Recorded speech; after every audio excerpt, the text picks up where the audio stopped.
Hello! How's it going?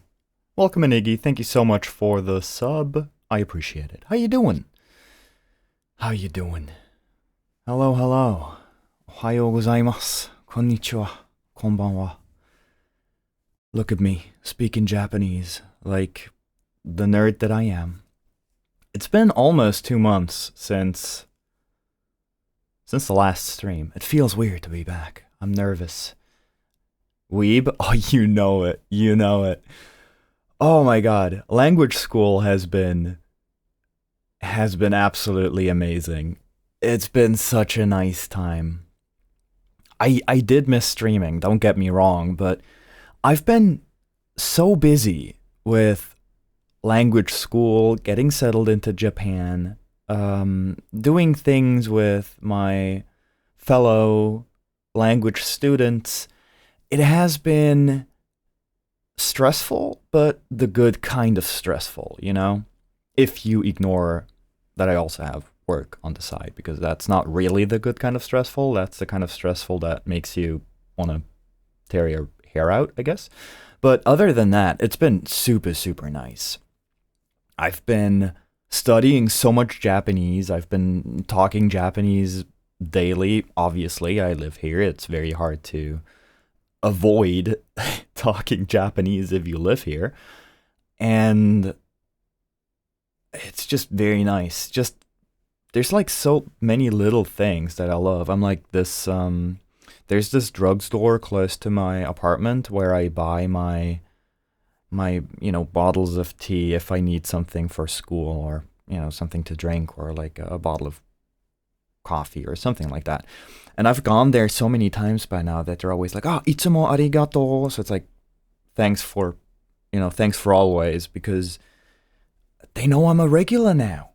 Other people are regulars at coffee shops. I'm a regular at a drugstore. You can't have it all. But it's been really, really great. I really, really love it. People are super, super kind. It is so much fun to practice Japanese with Japanese people, because on one hand, they don't expect you to speak Japanese. And when you do hit them with the Japanese, they're like, oh my god. And you obviously get the Nihongo Jozu, which is like, oh my god, your Japanese is good. You're like, well, no, but thank you.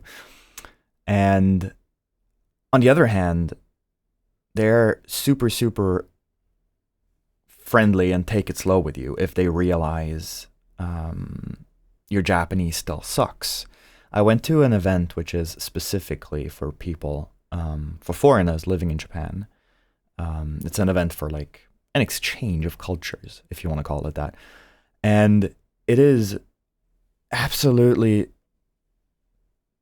it was such a joy to be there. People were super kind. When they realized I speak, a little bit of Japanese, they're like, they took it slow. They would throw in 1 or 2 English words if I just stared at them in utter confusion. It was really, really, really cool. This one cashier at the grocery store I always go to recognizes me. I can tell because he knows I'll pay with card. It's freaking me out to be remembered. I get it in a way, because if you do something awkward, they'll remember that as well. There's a Daiso close to my apartment. I'll talk a bit about that. I'll talk a bit more about that later. But there's a Daiso close to my apartment. It's like a 100 yen store. And the first time I went there, I didn't have enough cash on me, and it's cash only, this specific store. So I had to run out, get cash, come back, and then pay, and it was really awkward. I mean, it probably wasn't even that awkward. It was awkward to me. And they remember me because I always go to Daiso. I buy everything there, so they know me by now. Hey Archibald, welcome in. Hello, good evening? Good morning? I don't really know. Anyways, I've been kind of drifting off. What I meant to get into here, this thing that we're doing here, Oはよー フルーツ, is gonna be a new show that I plan to do, maybe weekly, maybe semi-weekly, like, or bi-weekly, every 2 weeks. Depending on, my schedule. Language school is pretty stressful. Last week, wait, it's still Sunday. This week I had midterms because the first 1.5 months are behind me. One term lasts 3 months, so we had midterms last weekend. And that was super stressful. Wednesday, Thursday, and Friday, tests only. That was super rough. Thursday was like, I think 3 or 4 hours of just tests. So we had like a listening comprehension test. We had a grammar test and then a writing test. And it was easy enough, but you still got to prepare for it. You still got to sit down and study. Same thing with Friday was the speaking exam. That was super easy. That took like 20 minutes, but at the same time, you don't want to go in there unprepared. You want to sit down. You really want to take your time. You really want to, look at the possible questions that can come up. They do give you like a question and answer sheet to kind of prepare you for it, but then they throw a curveball at you and go off script. Obviously, they're not going to follow the script, 100%. They want to test if you actually know what you're talking about. And that was nice. That also, like, all of that went perfectly fine. It's all good.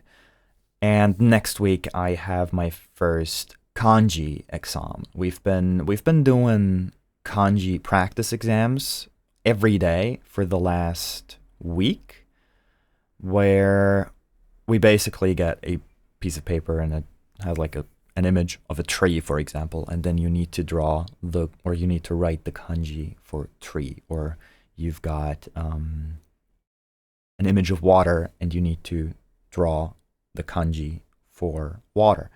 Easy enough. There's only like 20 kanji, I think, at this point, and 10 of them are numbers. It's actually like 30, I think, now that I think about it. Okay, so like 30 kanji that I need to memorize, but that's fine, that's fine. We'll get there. Now, before I keep yapping, I do have something prepared for today. The idea behindおはよーフルーツ is that it's supposed to be a bit of a morning show, something, in Asian time sense, to start your day, to ease into it. But since most people here are probably from Europe or the US, it should be something for you to wind down with, something to take it easy at the end of the day, relax a bit. And because of that, I do have some Japanese tea here. The idea is, it's morning here too, 1 a.m. I wouldn't call that morning. In my opinion, that is still night. But yeah, I have some very fancy Japanese tea here. Okay, very fancy is an overstatement. If it were very fancy, it would be bigger leaves. This is semi-fancy. This is gyokuro, which is some of the fanciest tea you can get. But, and this is the important part, this is cheap gyokuro. I went to a tea specialty shop, and they had 3 kinds of gyokuro, and this was the cheapest one for 1,000 yen for 100 grams, or 1,600 yen. 1,600 yen, I think, which is like $10, probably. So it's not too expensive, but the expensive gyokuro is like cost 3 times as much. And he explained to me that, all in Japanese, of course, because I am fluent in weeb. The expensive gyokuro apparently tastes more umami, has stronger and stronger umami taste. The leaves are softer, which allows for better extraction. But we'll see. I got a bit of a kyusu here, a Japanese teapot, and I fucked up a bit. I fucked up. Let me start brewing the tea here because this is gonna take 14 minutes. The first infusion is super slow, but I'll get into it in a bit.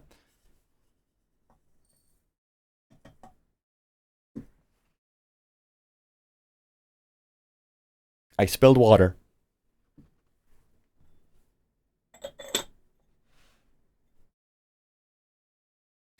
All right. So this is gonna steep for 14 minutes now. Welcome in, gotcha. How you doing? Happy Saturday. Oh, I'm not sure if I think it's midnight for you. Welcome in. Hello, how you doing? It's been a while. Hisashiburi da ne. That's Japanese for it's been a while, hasn't it?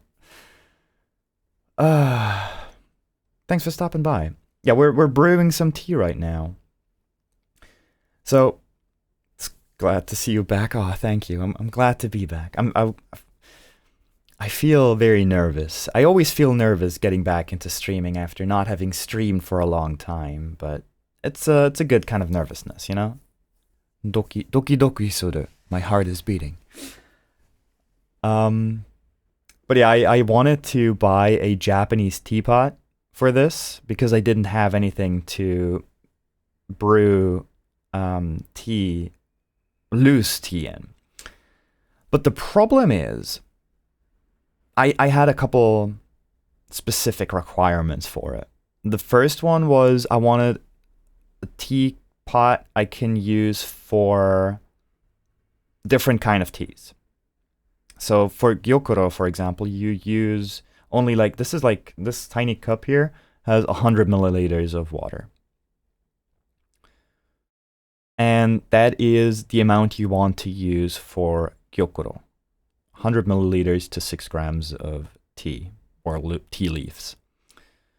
Teapot is cute, nice size for individual tea. Yes, for sure, it's very nice. It's got like 250, you can push it a bit to 300 milliliters. And that was important to me because it looks small, but 300 milliliters is not that little, you know? So I can make gyokuro in it with 100 milliliters of water. You really want a high tea leaf to water ratio with gyokuro. Or I can also make sencha, which is just a typical Japanese green tea. And for that, you use roughly 270, I think, 280 milliliters of water. So I can really fill that bad boy up. But now I only have a little bit of water in there. And that brings me to my problem. Initially, I wanted to buy a teapot that's a bit fancier. The fancier teapots have a ceramic sieve built in. So you don't need one of these strainers here because the strainer is built into the teapot. And you just dump your tea directly into the teapot like I did right now.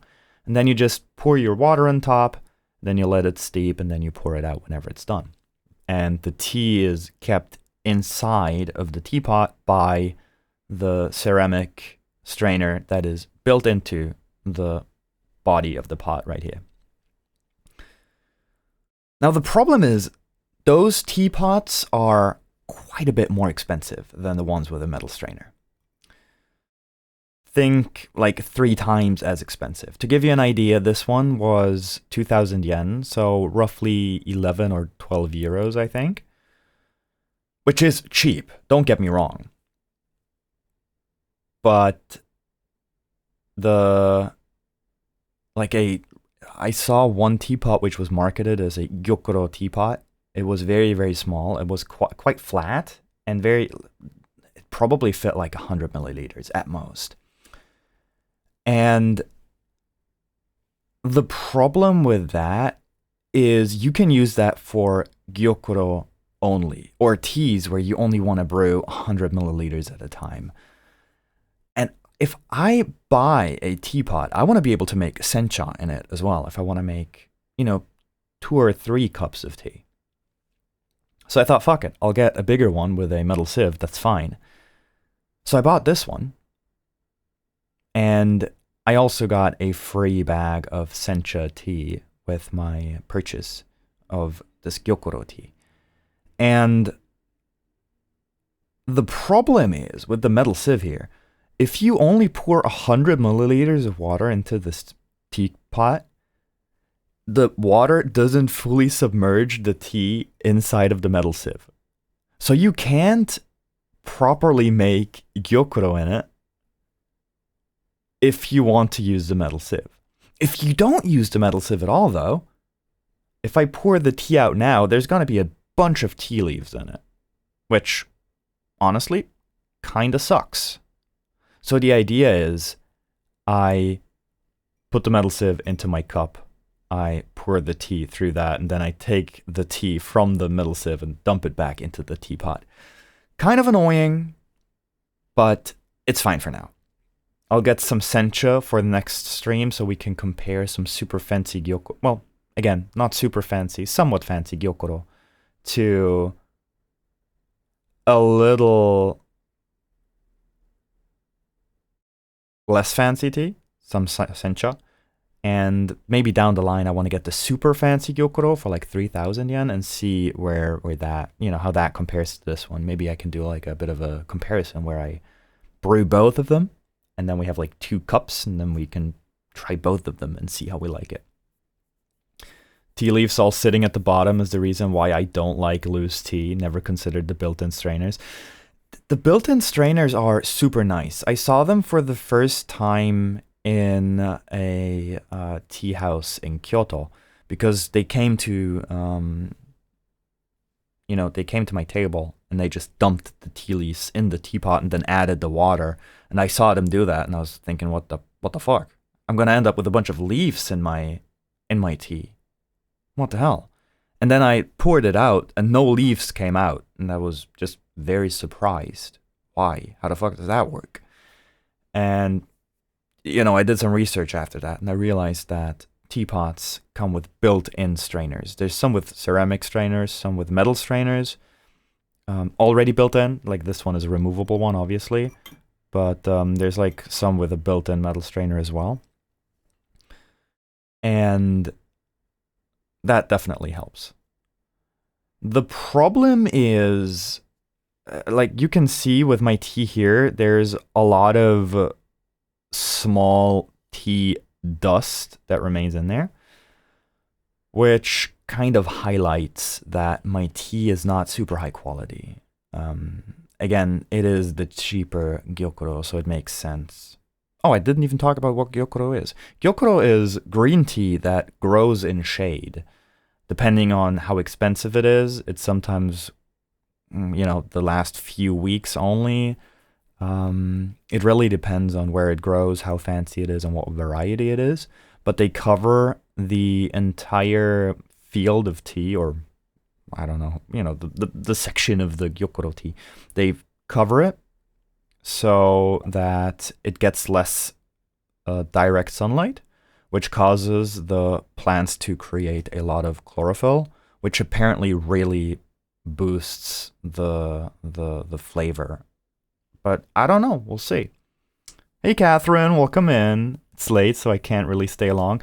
I really appreciate you stopping by. I know that European time zones are getting the short end of the stick here. I'm sorry about that. Thank you for stopping by, Catherine. I really do appreciate it. We're talking about gyokuro right now, some fancy green tea that I bought. And yeah, you can tell that this gyokuro has a bunch of like loose bits and pieces in there. If you buy ceremonial grade gyokuro, like very, very high grade gyokuro, that's not only like 1,000 yen for 100 grams, but maybe 5,000 or 10,000, like super, super expensive. You will have the most pristine leaves in there. It's amazing. There will be no loose bits and pieces. It will be full leaves, well, not full leaves, but it will be very, very big pieces of leaf. And if you dump those into your teapot, not a lot of debris is gonna come out, even if you have quite the big strainer, because there's not a lot of tiny pieces in there. Making me want to brew some tea at 12:30 a.m. I'll have to make some in the morning. Oh yeah, you do that. There is some green tea which apparently has very low amounts of caffeine. I'll have to look it up later. I've got the paper bag with some information pamphlet over there somewhere, like to the left. Um, there's some green tea which I really want to buy because apparently it's roasted, I think, which really brings down the caffeine contents and gives it more of a relaxing character. So that apparently really helps. But I think a lot of natural herbal green tea are actually very good for sleeping. Yeah, I think so. The thing with green tea is it is not as intense caffeine wise as coffee.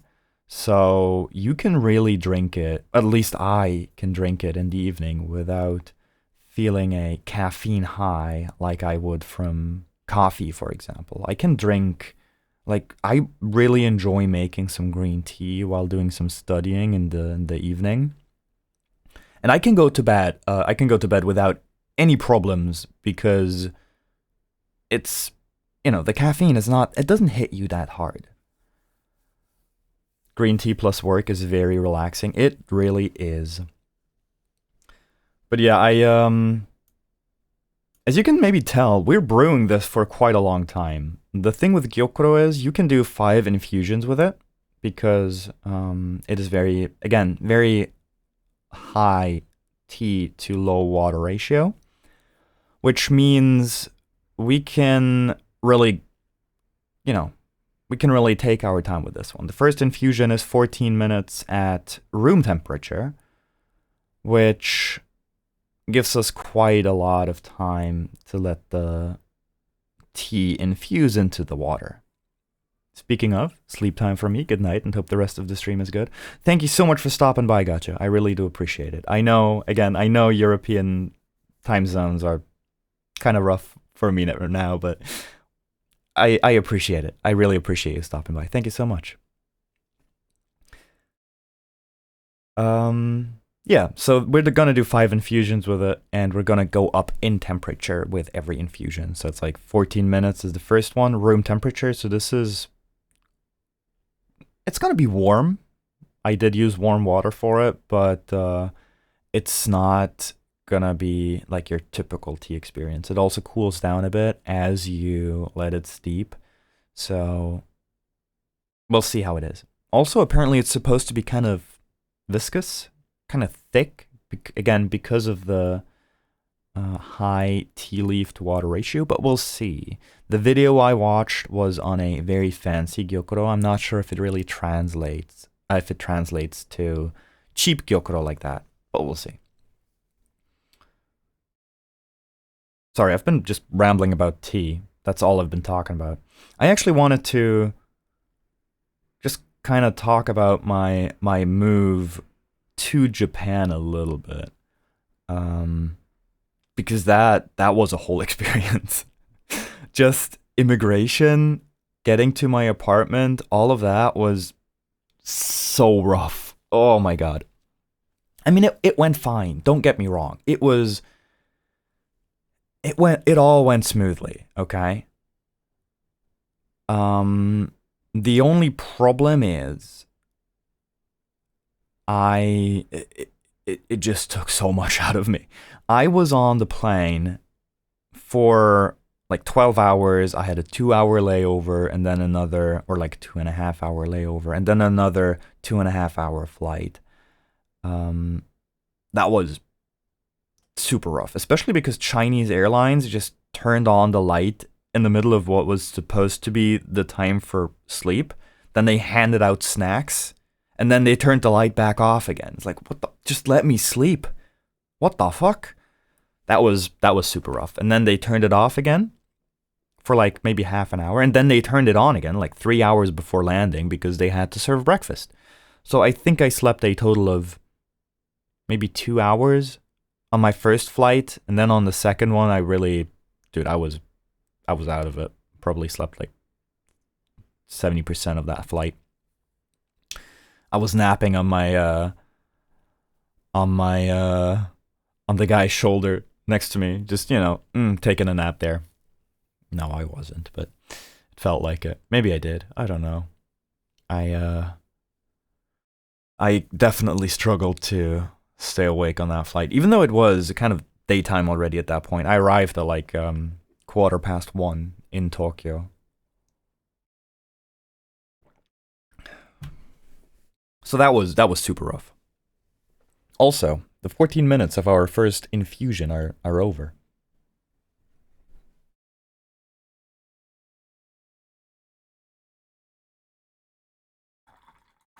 Dumping out all the tea leaves.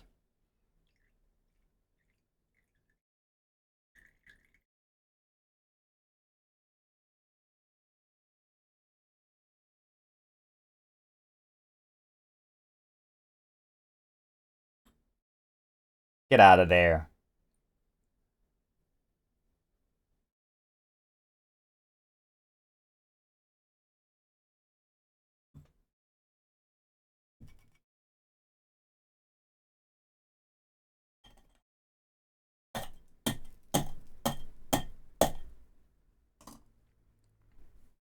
Okay, that worked semi-well. Could have gone worse. Could have gone a little better. Sorry, I'm kind of cleaning up a bit here so I can get a nice second infusion. Okay, that looks okay. I'm not sure if the camera can pick that up. It's a bit dark. Did expand nicely. Looks like big pieces of leaf. That's nice. I thought it, like when I poured it into the little bowl, it looked like there was a lot of tiny bits and pieces, but honestly, not that much came out. It looks quite nice. Look at that. Ain't that something? Oh, there's nothing in there. That is nice. Like usually with cheaper loose leaf, there's at least some small pieces of debris in there. Not with this one. That is nice. Let me give it a sip.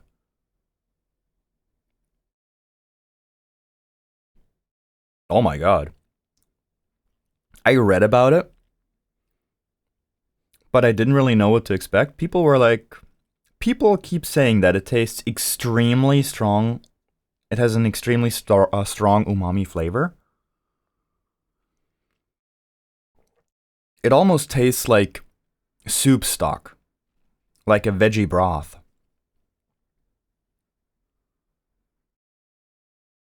Damn. It doesn't really taste like you would expect it to taste. I noticed that for the first time when I tried some roasted rice green tea. I can't quite remember what the name for it is, but last year on vacation in Kyoto, I had some green tea with roasted rice, and that also has a very strong umami flavor. And I didn't expect that at all. I expected like a mellow, relaxing green tea flavor, but that was had a very strong umami. This is crazy. This straight up tastes like soup, like veggie stock. It's very good. Also, it's very thick. It coats your tongue. It doesn't, like, once you swallow it, it doesn't just disappear. It really lingers because it's quite viscous. But it's very nice. I enjoy it a lot. Yeah, that is very good. It really does remind me kind of a veggie broth, maybe? It's hard to say. I'm not good at describing flavors, and I'm a noob at this, so who knows? But it's very good. Yeah, I was talking about immigration. The flight was a pain in the ass, and then I landed, and immigration was, oh my god, there were so many people. I, I arrived in Japan on the 30th of September. So just before October. And a lot of a lot of language students are starting their study in October because that's one of the months you can start, basically. And because of that, there were a lot of students. There's like a specific section during immigration where you have to go if you are a student. So, I line up there. They show me to go there after they take my fingerprints and take a photo of me. And I line up behind like, I don't know, 20 people, 25 people, something like that. And it takes forever. The problem here is everybody who has a student visa typically shows up with this paper slip that is a request to be allowed to work in Japan on a student visa. And everyone has that. Everyone has that because you want to be able to work, you want to be able to make some money. It doesn't matter if you want to find a job or if you want to work remotely. You just got to get the permission because otherwise you're breaking visa restrictions and you don't want to do that. It's kind of a dumb move. So, okay, I line up, I wait, it takes like 40 minutes and 3 people, move forward. They open a second section for us to go through. It still takes forever. And suddenly this old guy walks up to me. You could tell that he was of a higher position than everyone else because he wasn't wearing his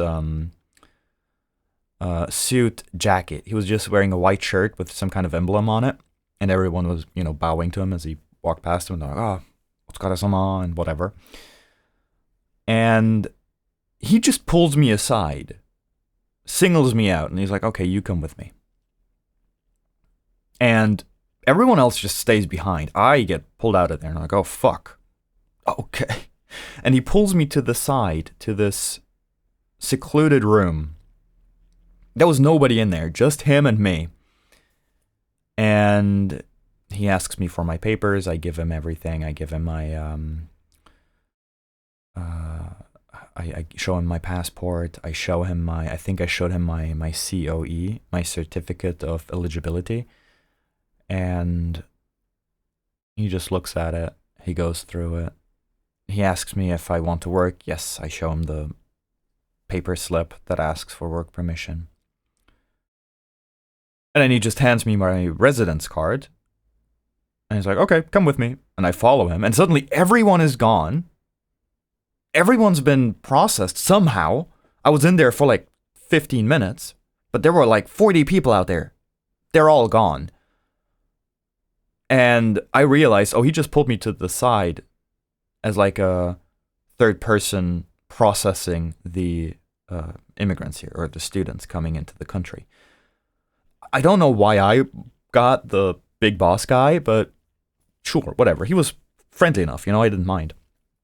By the time I got downstairs to the luggage pickup area, my 2 suitcases were the only ones standing there. They already took them off the moving thingy. They just put them like next to it. And I just walked up to it, and there was one person, like airport staff, just standing next to them, making sure that they're attended, while whoever's luggage it is, which again was me, is busy doing what the fuck else. And I just, pick it up. I, walk out of the immigration area. You still have to, like, on a PC screen, you just have to confirm that you're not importing any hard drugs, illicit objects, that kind of stuff. Then you walk out of there and you're done. And, okay, typically you would then go to your hotel, right? In my case, I had to get my Japanese phone number. That's the first thing I got to do. Because without phone number, I can't get internet. And the pickup for the phone number was at the airport. So, sure, I'll go pick that up. When I applied for my ESTA in the US, I had to actually answer a question on whether I want to do some terrorism in the US. If you select no, you get a big pop-up that goes, whoa, you sure you want to say that out loud? I think Japan also had a question like that. Something like, did you ever get convicted for acts of terrorism or something like that? Oh, if you select yes. Yeah. I knew what you meant, I just didn't. Yeah, my brain connected the dots, but my mouth just kept reading. Oh my god. It really tastes like soup. There's very, very strong umami there. Um what throws me off a bit is it really lingers, you know? Um it's almost a bit overwhelming, which surprises me because the this is the cheap gyokuro, which is not supposed to be as umami heavy. Anyways, so I pick up my phone number at one of these counters. It's a code and a QR code I need to scan to get my eSIM. I'm like, okay, fuck it. I'll do that at the apartment. It's fine. I go to one of the luggage drop-off points because I'm not gonna carry my luggage with me into the city. I have 3 suitcases. Well, 2 big ones, 1 carry-on luggage, and a backpack that is like overweight by a lot. I had my Japanese books, my study books, my Genki books in the backpack.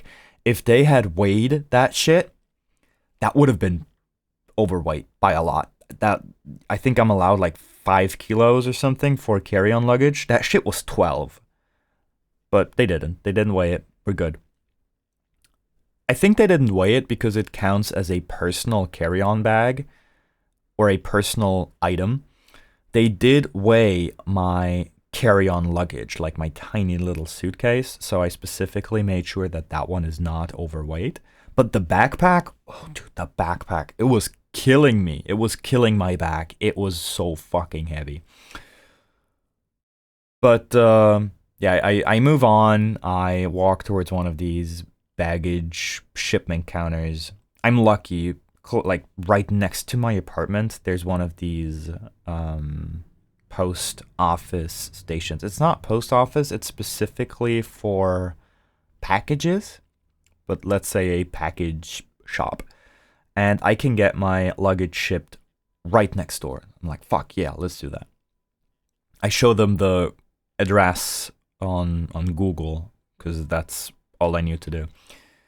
Okay, fine, they help me with filling out the form. I can't write my address because I can't write kanji. I don't even know what my address is. I mean, I know what it is, I just can't read it. I hadn't memorized it at that point. So she writes it for me, I just sign. It's like, okay, perfect, fine. And, alright, off I go. They take my luggage from me. And that's taken care of. I can pick it up the next day, perfect. Now I gotta get to the apartment agency and pick up my key. It's like 2 p.m. at this point, maybe 3. Immigration took quite a while. I'm already late. I had a time slot to pick up my key. I look at my watch. Yeah, there's no way I'm gonna make it. I'm gonna be like 30 minutes late. It's fine. So I make my way towards that agency. Great. I didn't have to buy a fancy train ticket this time around because there's the Skyliner, which is a very fancy train where you specifically have to buy a ticket for it. Or you can just take the commuter train, which is what I did. If you don't have luggage, it's perfectly fine. It's a lot cheaper as well. It takes some more time. I think it's like half an hour longer, maybe 45 minutes. But it was better for me anyways, because I had to go into the city to pick up my apartment key. If I had gone somewhere else, it might have been more convenient to take the Skyliner, but that's okay. So I go there, I pick up my key, all of that, it goes super well. I just have to show them my passport, they hand me my key, perfect. So I make my way towards my apartment. It's like, dude, I don't know, 5 p.m. at this point. I am dead. I slept like 2 hours in the last 2 days. And I'm on autopilot at this point. So I, drive towards my apartment. I still had a little bit of, I have to walk there from the station. It's like 20 minutes. It's fine. I walk there. I arrive. I walk into my apartment, and it is beautiful. It is so nice. It is pristine. New table, new fridge, new microwave, new air conditioning unit. It is so nice. It is so nice. I walk in, dump my shit on the ground, fall onto the bed. Fuck, I still gotta eat something. And I told myself the first thing I would pick up when I arrive in Japan is cockroach spray. Because fuck cockroaches. Because you never know. I don't intend on living a messy lifestyle where I invite cockroaches in. But Japanese apartments aren't insulated very well. There's gaps fucking everywhere. All right, it is drafty as fuck. Like my I have like a slit for letter slit. My letterbox. I don't fucking know what you call it. Like in the door, it just fucking goes straight outside. I know that's how they're supposed to work, but dude, what the fuck? Same with like my door. It is, dude, it's all kind of warped, so there's just gaps. You can look outside. I mean, it's not too crazy, but it's definitely drafty. And the windows, they're like single panel windows only, so you lose heat super quickly in these apartments. Which is why I also try to have my curtains closed most of the time, because it keeps the cold out. But thankfully, I have a tiny apartment. It's 14 square meters, so, it's perfectly fine. I can heat it up very, very quickly. So there's no problem here. And it doesn't even cost that much to heat it up, It's fucking 14 square meters. I have the air conditioning. I can use it for heating. I just have it running for like 5 minutes and it's fucking warm in here. It's perfect. But I go to the convenience store, to the konbini. I have 3 konbinis right around, like within 5 minutes walking distance. It is amazing. I timed it the other day. I walked to the closest konbini, which is a Family Mart. I walked there. I bought something to drink. I bought some snacks. And I walked back home, and it took 5 minutes. It was so nice. And I went there at like, I don't know, 12:30, because all of them are 24/7. It's amazing. And I have a Family Mart, I have a Lawson, and I have a 7-Eleven. It's great. What more could I possibly want? Maybe good insulation, but fuck that. I'd rather have 3 convenience stores close to me. So yeah, that was fun. And I walk to the convenience store. I buy the cockroach spray. I buy toilet paper. And because that's like the one drawback of my apartment. I don't have a fancy Japanese toilet. It was actually a requirement that I sent to the apartment agencies. I was like, I need a Japanese toilet. This is non-negotiable. I'm like, fuck, sorry. None of our apartments have Japanese toilets. I'm like, shit. No washlet? God damn. Guess I'll have to shit in train stations exclusively. But yeah, that was, it's fine other than that. And I buy the cockroach spray. I walk back to my apartment. I dump it all. Then I have some fast food at Nakao. The first thing I ate in Japan was karaage. It was good. It was like 500 yen. It's like $3.50.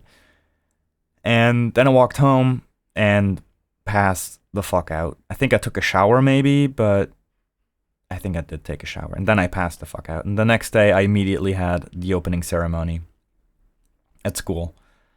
And yeah, that was nice. After that, I had to do a bunch of, bureaucratic shit, get my address printed on my residence card.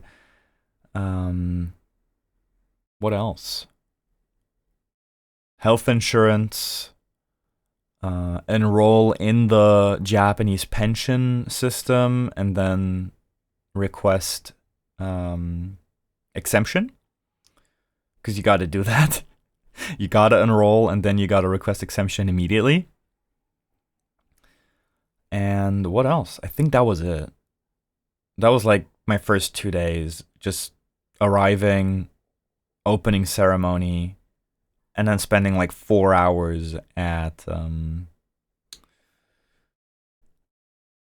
just at the ward office getting all of that shit done. That was super exhausting. It was fine. It all went well. It wasn't too big of an issue. It just took a lot of time and energy. And they're all super kind. Don't get me wrong. It's just it all takes so long. And then they hand you like 10 pieces of paper and they're like, okay, you gotta check this box here, and you just check whatever they tell you to do because you can't read Japanese. And then they tell you, oh, this checkbox as well. No, okay, and sign here, and then you sign, and here you write your name, and I'm okay, I write my name, and here you gotta sign, and you do that for like 10 minutes. So that was just rough. Again, everyone's super kind. It really helps that Japanese people tend to be extremely kind, extremely helpful. But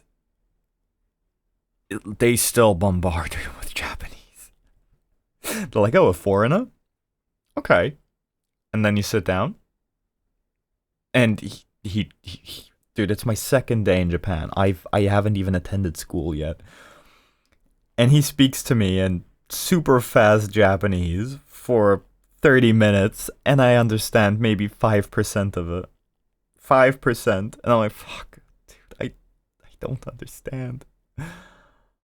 But then he hands you a piece of paper which says, go to floor 4 and request pension exemption. I'm like, okay, wakarimashita.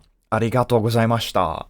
And then you walk out of there. You feel like the biggest pro after not understanding anything for the last 30 minutes. But yeah, that was fun. And then, language school starts and everyone does a bit of a self-introduction. They're like, where are you from? What's your name? What should we call you? They decide on, you decide on a nickname together. Like if my name is Fruit Sniffer, which is kind of difficult to say in Japanese, Furutsu Sniffer, maybe I would shorten it to Furutsu. And they're like, okay, Furutsu to yonde kudasai. Please call me Furutsu. And you write that down, they write it down, and that is my official name at language school now. Not only that, also my student ID, well, not Furutsu, like my nickname, but also my student ID now says Furutsu, rather than my actual name. And we went to the hospital together as the school to do a health checkup. I think it was to kind of showcase how the system works and how it's supposed to go down. So we go there together, and even the doctor was like, Furutsu. Again, not actually Furutsu, but you get what I mean. And that was kind of cute. And everyone just refers to you by your nickname. Very, very fun. But yeah, that was a rough first few days. And once language school actually started, it was very cool. There's a bunch of different cultures in my class. There's Americans, an Italian, few Chinese people. We have four Chinese people, or 4 Chinese students. I love them because they don't really speak English very well. So you kind of got to speak Japanese with them, which I absolutely love. Same with the Italian guy. There's one Italian guy in my class. He doesn't speak English. Well, he knows some English, right? Because he studied at school.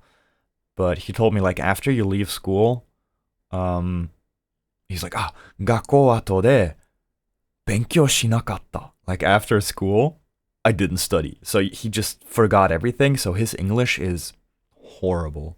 Like, not trying to make fun of him, because that's just how it is if you don't use the language after school.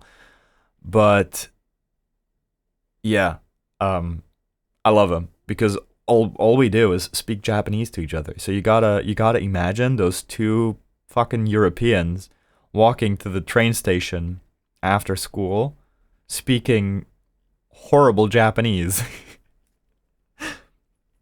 Oh, and there's dude, there's one person from Nepal. What else? Brazil. Bunch of different places. It's very fun. I'm the only Austrian in the entire school.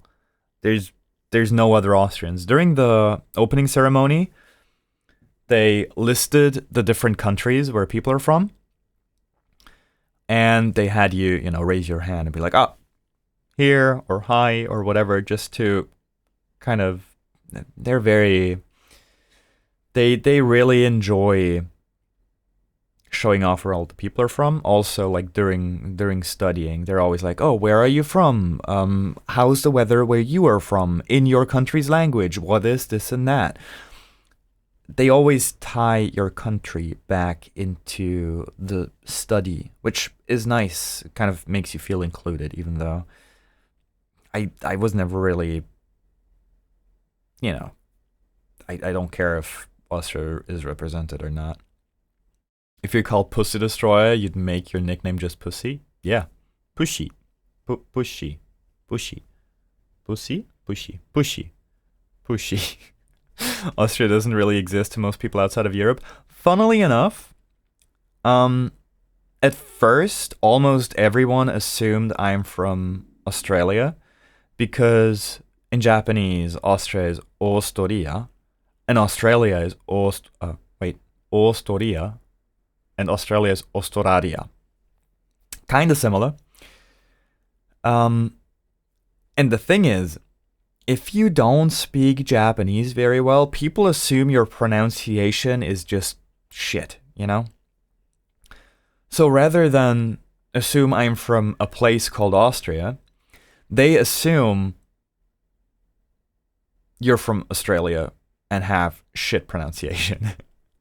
Which was very funny because we also did like an introduction with with the other class. I'm in class A and there's class B.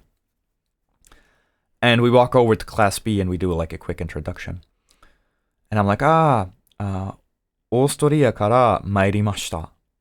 I came from Austria. And she's like, "Oh, nice. My best friend is from Melbourne."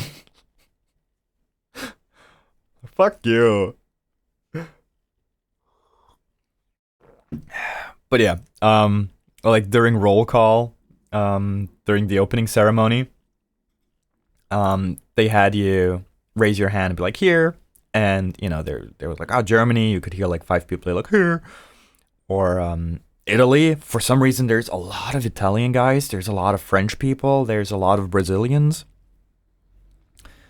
And then it's like Austria, and I'm like the only one. Like, "Yeah." And I was like, "Yeah, yippee!" They were super hyped for countries with only one person.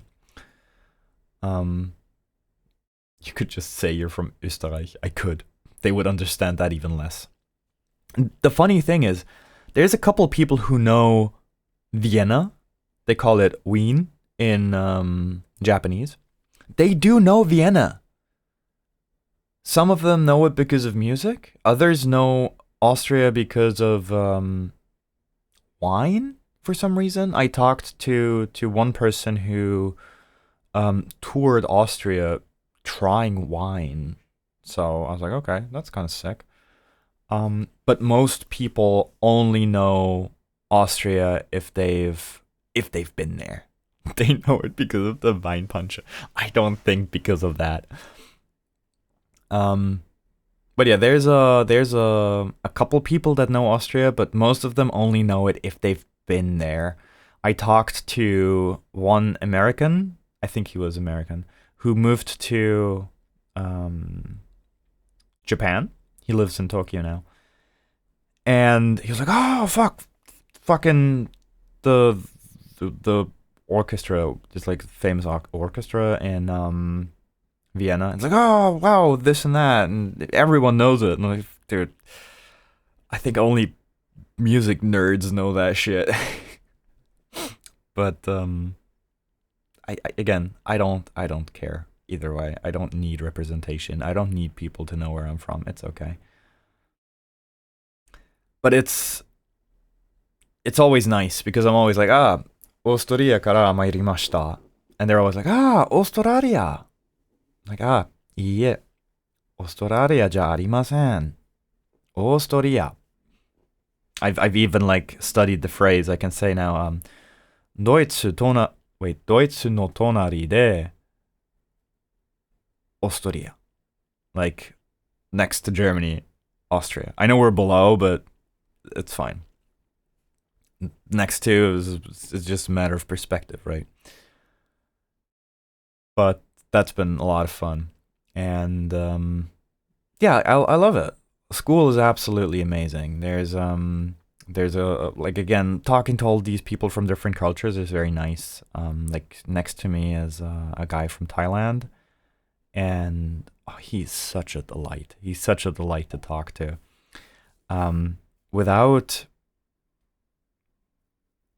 how do I say this without making it sound weird? He is very stereotypically gay, but again, an absolute delight to talk to. I love him so much. I love him to bits. He's just very, very fun to be around. He's got very positive energy, and I can come to school and be in the worst possible mood. Let's say I had a really hard day at work the day or the night before, and I wake up late. I come to school like early so I can still finish my homework, and then I walk in, I sit down, I'm fucking dead. And then we start talking a bit, and it's like, oh man, dude, I love him. He's such a good guy. Other than that, there's a couple people that just don't really talk, which is also fine. There's this one guy from Ukraine who just wanted to bond over work. He's a developer as well. And when he heard that I'm a developer, he's like, oh, what tech stack do you work with? And I've met people like him before where whatever you talk about, it always comes back to work. Work is always the main topic. And it's like, fuck, dude, it's the third day that I'm in Japan. Don't ask me about how big my company is or how many people, how many developers I have, like my team has, and what software I use for branch management. What the fuck, dude? Just don't do that. You know, I'm here to learn Japanese, not to talk about work. Which is kind of why I distance myself a bit from him, because it always comes back to work every time. I went out with him and his wife, because his wife is also in Japan studying Japanese, on the first weekend, or I think it was the first or the second weekend. And maybe he's doing some good old-fashioned corporate espionage, trying to steal your secrets. I got no secrets, dude. But yeah, it's like, even we grabbed some coffee and we walked around a bit. We walked through a department store, you know, looked at some stuff close to our school. And all we talked about was, I mean, on one hand, it was not only work, but let's say 40% of it was about work. And that is too much. I'm here to not talk about work at all, you know? 40% work with one of my classmates is way too much. Way too much. My Italian buddy that I speak Japanese with, he asks me, like, oh, how long did you work last night? And I'm like, oh, fuck, 5 hours. I'm like, what the fuck, 5 hours? But he doesn't care about the work itself. He cares about me and how I spent my day. He wants to know how much time I spent. He wants to ask if I'm exhausted or how hard my day was. He doesn't care about what I spent my time doing at work, which is exactly what I want to talk about. I want to talk about, how I feel. I want to get some Japanese practice in. I don't want to talk about what fucking bugs I fixed last night, So yeah. Anyways, we do have a short break coming up. I'm gonna prepare the next infusion of the tea, and I'll be back after a quick 3-minute ad break. You guys go ahead and stretch your legs, and I'll do the same as I grab some hot water, and I'll see you guys in a bit. Thanks for sticking around. Be right back.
Welcome back.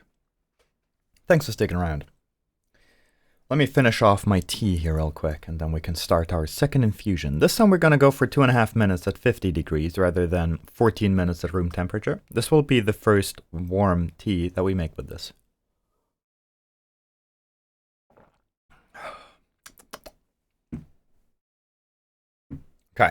Let me set that up real quick.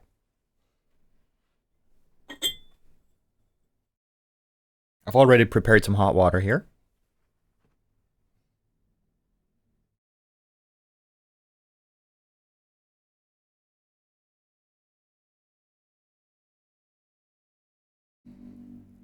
Okay.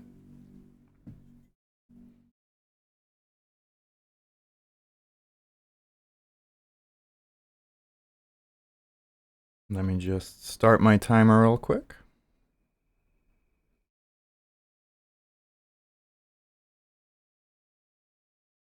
There we go.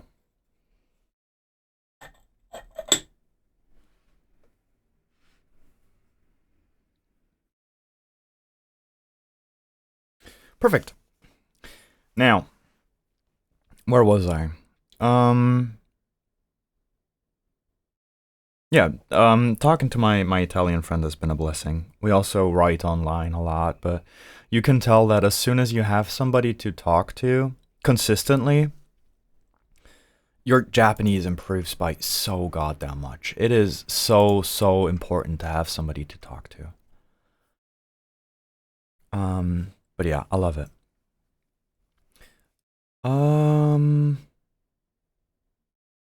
Right. One thing I wanted to talk about. The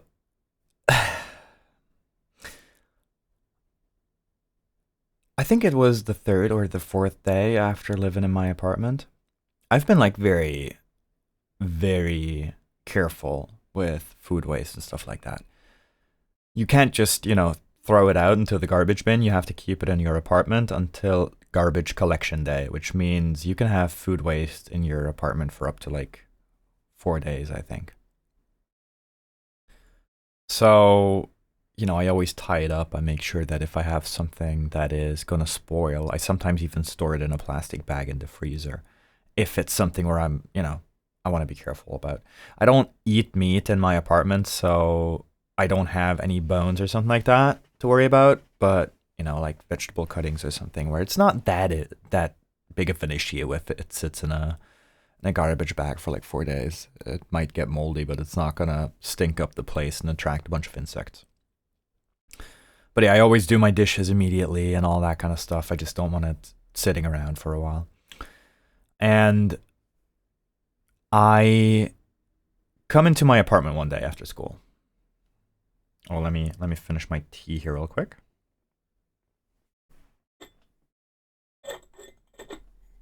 There we go. That was 2.5 minutes.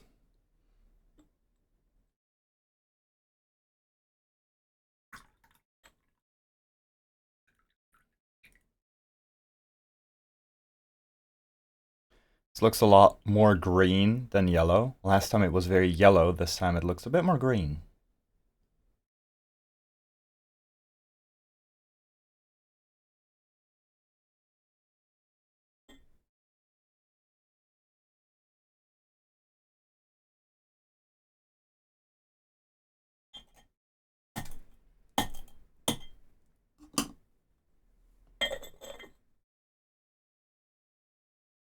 Yeah, looks a lot more cloudy,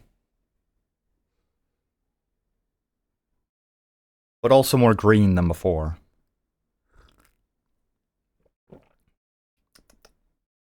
I'd expect it to be green, to be honest. Not always. A lot of green tea has more of a yellow shade to it, or a yellow hue than straight up green.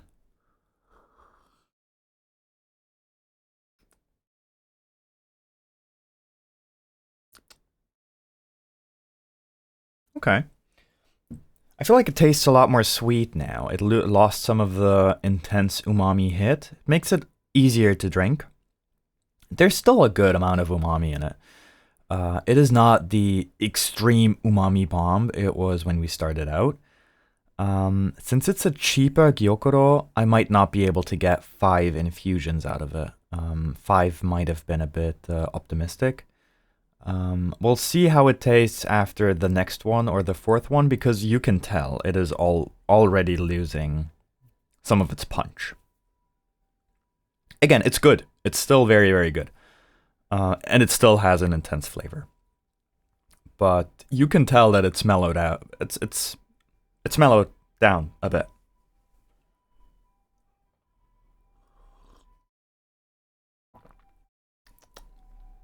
I honestly enjoy this to how it was before. Or I prefer this to the extreme umami punch. It might depend on the setting. Maybe like you gotta think of it as like a full experience. You're not gonna drink the first cup and be like, okay, I'm done, and throw out the rest. You're not gonna do that. I guess, I enjoy it. That's what I'm saying. I'm just trying to figure out which infusion I enjoy more. They're they're like vastly different. The first infusion tasted extremely different to this one. The first one was just straight up soup stock. This one actually has like a tea taste.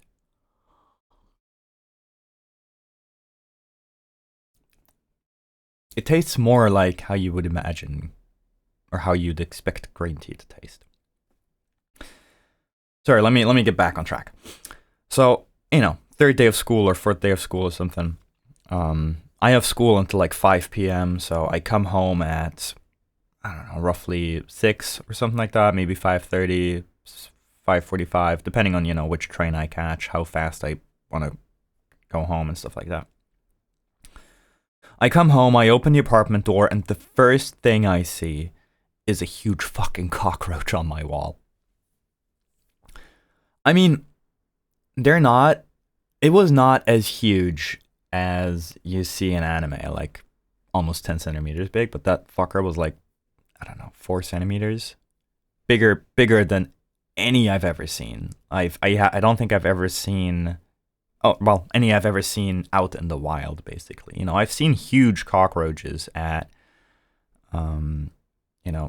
zoos and stuff like that. But, the biggest fucking cockroach I've seen in an apartment is what I want to say. I've seen cockroaches in Japan before. I saw them in a 7-Eleven last year in one of the dumpsters. There were a bunch of them, but they were tiny. They were like a centimeter big. This fucker was like 3 or 4. So, I immediately grab the cockroach spray and hit that sucker. And it's very effective. It fucking died immediately. I was surprised at how good it works. You just spray it, and it immediately plops down and it's dead. Very nice. So I got rid of that. I wiped down everything. I'm like, okay, fuck, maybe I left something out. I don't know. Maybe there's food smell or whatever. I just, I obsess over getting everything clean. The next day, I come home. Everything's fine. Everything's fine. Perfect. Okay. Maybe it was just this one cockroach. Everything is good. Maybe a week goes by. All is well. No insects. I've had a couple bugs in here, like, I don't know what they are. Stink bugs? I think they're stink bugs. Big ass stink bugs. But, those are, at the end of summer, they are fucking everywhere, apparently. I read on Reddit that, but they are drawn towards the light, so they're just on the ceiling, and I don't kill them even. I just grab them with a cup, and I just put some paper on it, and then I just dump them outside. No need to kill those guys. But yeah, I come home, another day of school. It's never just one. Oh. I come home after another day of school. I just, throw down my stuff. I'm fucking dead, as I often am. And, I look around my apartment, and on the wall, right next to my bed, another fucking cockroach. It's just right next to my bed, and I'm like, fuck. Okay, I spray that fucker. He falls behind my bed. I'm like, fuck, goddamn. I'm not sure if that was enough to kill him. So, I, get my bed, I pulled it from the wall to make some space. He's dead, thank God.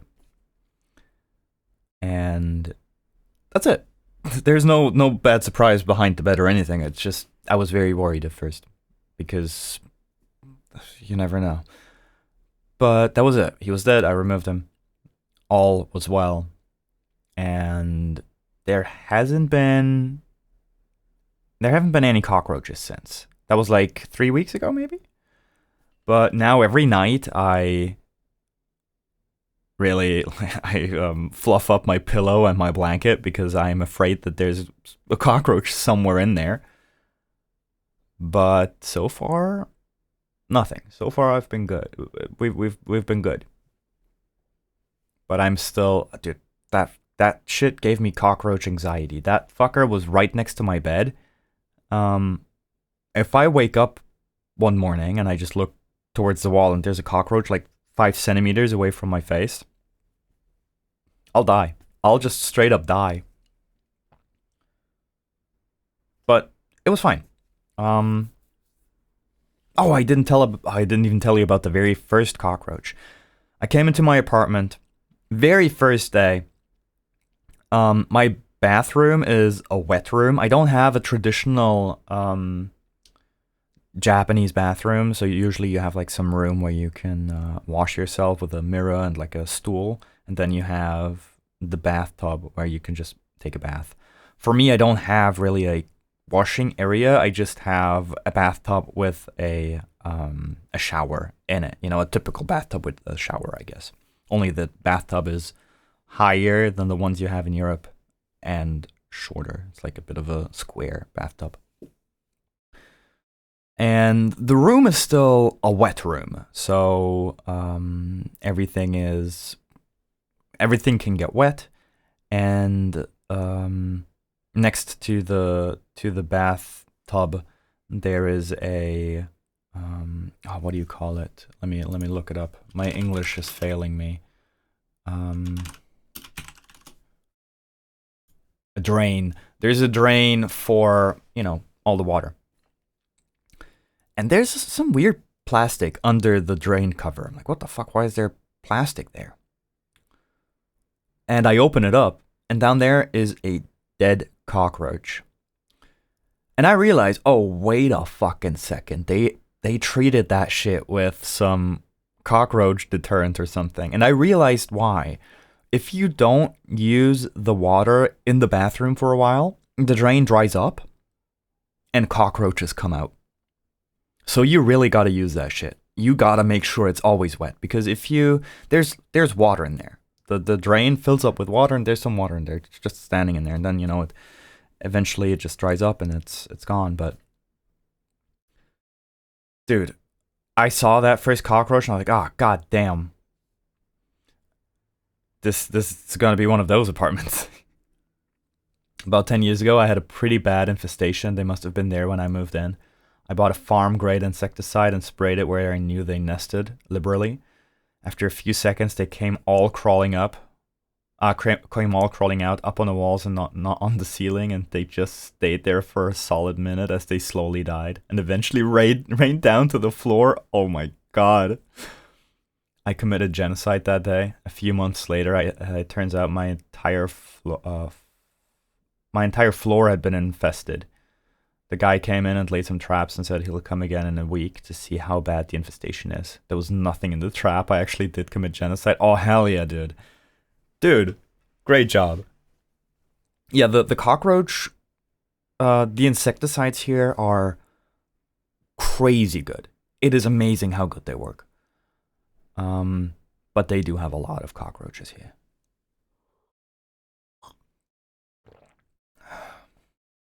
But again, I killed 2 of them. There haven't been any since. I don't think they come from inside the apartment. I'm pretty sure they come in through, you know, gaps in the wall or in the door or somewhere, and they can just walk in through that. Maybe through the air vents or something.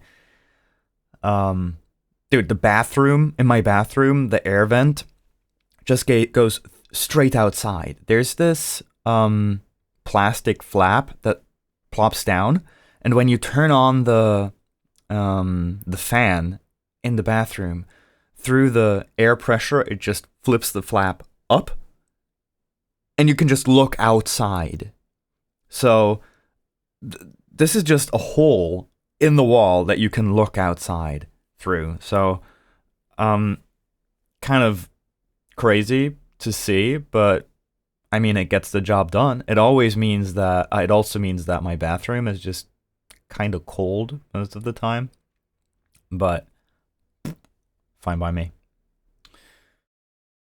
All right, we got one more tea, and once that is done brewing, I actually want to shift over to another thing. I have another thing planned. Dude, we've been yapping for too long. I have a thing planned called Japanese of the Week, where I showcase some funny or interesting Japanese I stumbled upon. Today is going to be something that my teacher introduced to me, and I think it's just a funny little thing. I'll tell a little story about it, and yeah, we'll go from there. And I also have some photos to showcase today from my Okutama hike yesterday. I went hiking, and it was super fucking nice. That was good. Okay, let me prepare one more cup of tea. This will be the third brew. 3 minutes at 50 degrees. 1 second here. The water should still be at 50 degrees. There we go. Oh no. Dripping water everywhere.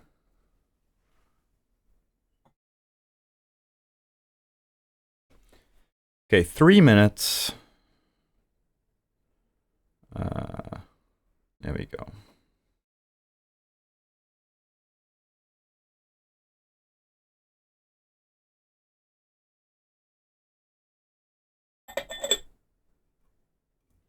Cool.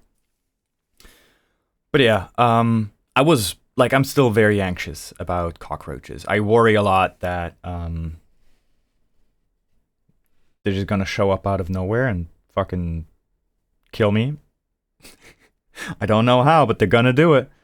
And that's like one thing I kind of worry about, but we'll see how it goes. It's so far they've been chilling, you know? They haven't dared enter my domain again, so maybe we're good. Maybe we're fine. Okay. We have one more thing coming up. Let me finish brewing my tea and then we'll switch scene real quick. There's like a bunch of bugs everywhere. Like if I walk, I have the staircase of my apartment is outside, and every time I walk upstairs, there's just fucking bugs and cockroaches everywhere. Especially at night, they're drawn towards the light of the staircase. So, dude, you're just dodging cockroaches and bugs. It is rough. You gonna play Zero Ranger? Not today. Maybe some other day. Oh, I didn't tell you about Mount Fuji. Oh my god, I'm not sure if you've like taken a look at the photo I used as the background of my stream announcement thingy. That is actually the view from my apartment. I can see Mount Fuji from my apartment or from my balcony. It took me a month to realize.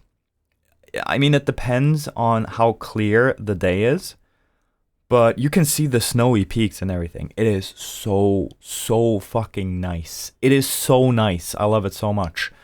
I just didn't notice at first. I was so busy with, everything going on that I just didn't notice that I can see Mount Fuji. And I talked about it at school and everyone was like, what the fuck? You can see Mount Fuji? Oh my god, you're so lucky. And I am. I absolutely am. It is so nice. I enjoy standing on my balcony in the morning and just sipping some tea and looking at Mount Fuji and be like, holy shit, I can see Mount Fuji. It's very nice. I truly love that. And I wish I had a better camera to really capture how it looks, because taking a photo with your phone camera from your balcony, it's kind of ass. 1 second.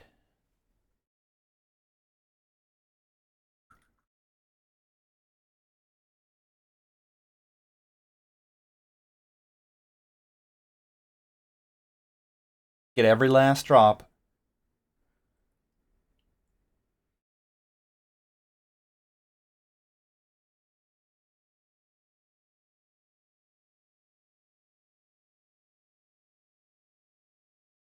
There we go.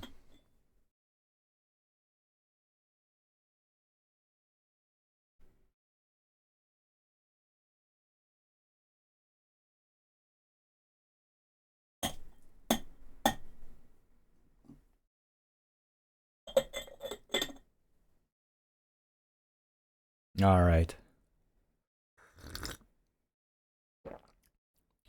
Yeah, it's becoming a lot more mellow.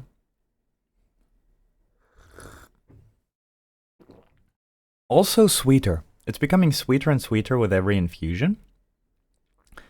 Um, it's nice. I enjoy how it starts almost overwhelming, and then it becomes a bit more mellow as you do more and more infusions. You don't usually get the view to the Eiffel Tower in Paris unless you're in a movie. Exactly. I talked about my view, and I've talked to a couple people, and everyone's like, "Holy shit, you are so fucking lucky." Especially considering that my apartment is really fucking cheap. My apartment is 70,000 yen. That's like $350. It is insanely cheap for the view that I get. For, it's a corner apartment with two balconies. For one of the balconies, I need to climb out of the window for, but, we can ignore that. I store my luggage out there. It is super, super nice. Included in the rent is a private washing machine. Dude, what more could I possibly ask for, It is super, super nice. And then I get a view of Mount Fuji. Sure, it's covered by power lines and shit, but dude, I don't give a fuck. It is so nice. And it's a concrete apartment building. That was like one of the things I made sure is it's gotta be a concrete building, because if you live in a wooden building, like every single sentence I say right now, my neighbor could hear that. Sure, with the balcony and everything, the single pane windows, I make sure to close my curtains, because if I talk loudly, my neighbor might hear it. If he's on the balcony, for example, or if he opens his door, he might hear me talking, because the windows don't really, they don't work that well. I'll have to do a test sometime where I put my phone out there and start recording, and then I walk in and I start talking like I'm now, because I still don't really know if I stream like on a weeknight, Wednesday evening or Monday evening or whatever, or Tuesday. You get the idea. You know what weeknights are. And I start streaming at like 8 p.m. until like midnight. I want to know if I disturb my neighbors by just talking, I don't want to get a letter from my landlord who's like, "Well, fuck, you're getting evicted." I'd like to avoid that, please. I don't want that. Please don't evict me. But yeah, we'll see. We'll see how it is. Other than that, what else? Not much. I think that's it for the apartment, honestly. I do love my second balcony. My second balcony is actually just if I look out the window, there's a tiny balcony there, and it's actually, I think it's mainly there for the air conditioning unit, but I also have some space there for my luggage, which is nice or my suitcases, because there's no room in my apartment for my suitcases. I mean, I could fit them somewhere probably, but dude, my apartment is tiny. I've got 14 square meters. What am I gonna do, So I wrapped them in some tarp, threw them out there, added some silica gel packs to the inside so that they hopefully don't get moldy, and I will check on them maybe this week actually, maybe today. It's been maybe a month now. I'll have to check. I told myself I would check on them after like 1.5 or 2 months. It's been I guess it'll give them like a couple more weeks, and then I'll check on them if they're still dry on the inside. The tarp should hopefully do its job, but we'll see. The power lines make it feel more real. I do love the Japanese power lines. You don't see that in Europe. Well, in Austria at least.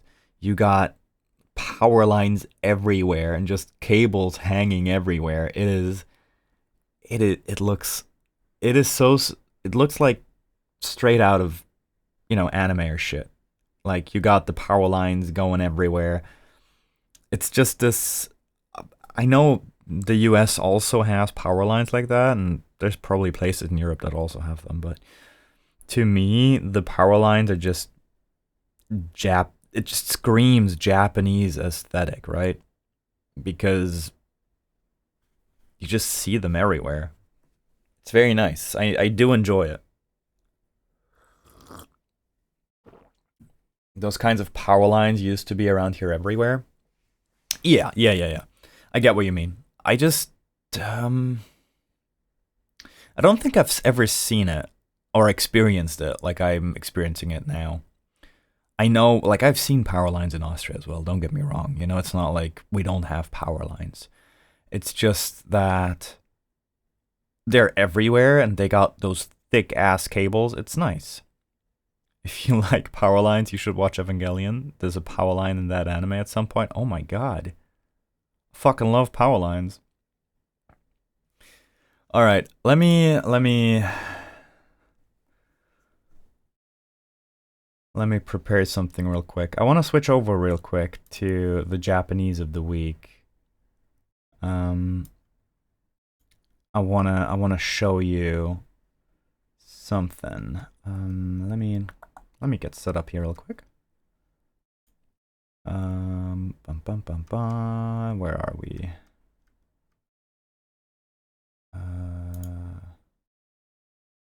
Perfect.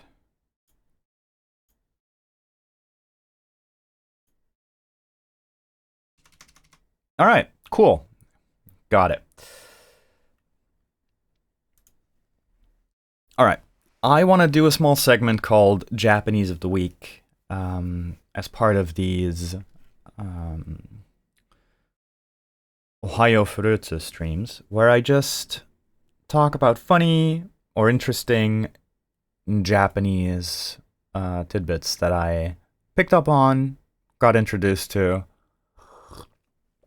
stuff like that, And on one hand, I want to showcase the kind of stuff maybe I study at language school, the kind of stuff I'm confronted by in daily life.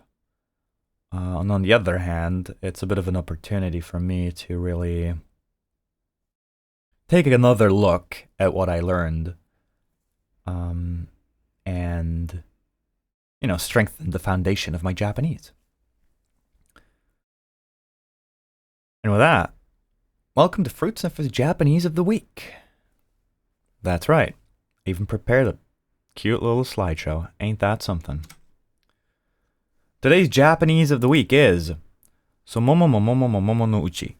Our teacher introduced this sentence to us. It's like a simple Japanese tongue twister.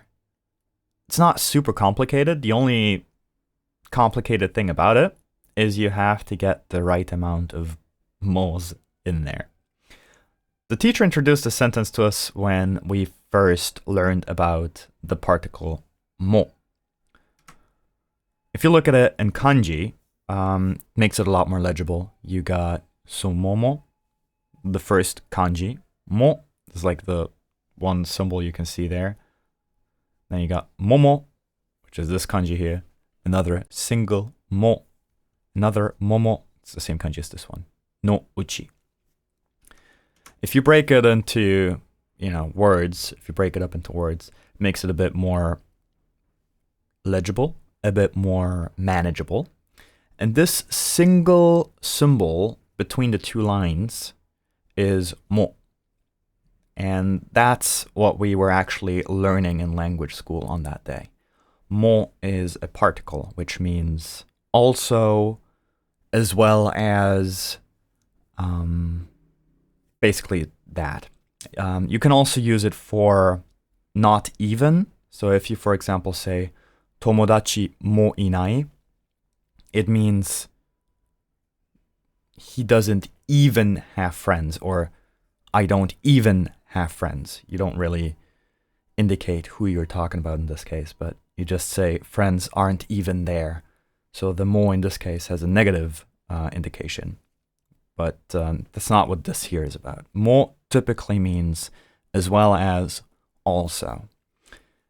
And that's the sentence the teacher introduced this entire concept to us, which I thought was a very cute way of doing it. You have a bit of a tongue twister, which keeps people, entertained, while you can still introduce some actual Japanese grammar, which I thought was a very cute way of doing it. And for some reason, I love that, and I was like, oh, hell yeah, so momo no uchi. And I specifically, I sat down after school and I, looked up the sentence. I was like, okay, how did it go again? And it's not even that complicated to say, but I looked it up and I made sure to remember it. And the next day the teacher was like, okay, what did we learn yesterday? And I was like, so momo no uchi. So she was like, oh my God, you remember? I'm like, yeah, of course I do. I'm a nerd. And what does it actually mean? Well, so momo is a Japanese plum. Momo is a peach, and momo no uchi means kind of peach or kinds of peaches. And the particle mo in this case, again, mo is the symbol between the two lines here, meaning also or as well as. So the sentence means Japanese plum, and in this case, the also, or the mo particle, needs to be applied to both words. In English, you would say Japanese plums as well as peaches, but in Japanese, you need the particle after each word. So, sumomo mo, momo mo, momo no uchi. So the sentence basically means both Japanese plums and peaches are kinds of peaches, which isn't even true. Botanically, because I heard that sentence and it got me thinking, well, plums aren't peaches, and Japanese plums are just plums. They're not any different from the plums we have in Europe. Plums and peaches are really similar. They are, but botanically, a peach is still different from a plum. It's like saying plums and peaches are both peaches or kinds of peaches. You can ignore the Japanese plum here. Sumomo just means Japanese peach, Japanese plum. I don't think a plum and a peach are, sure, they belong to maybe the same category, but they're not both peaches. But it's fine. It's fine. We'll ignore that for the sake of the tongue twister.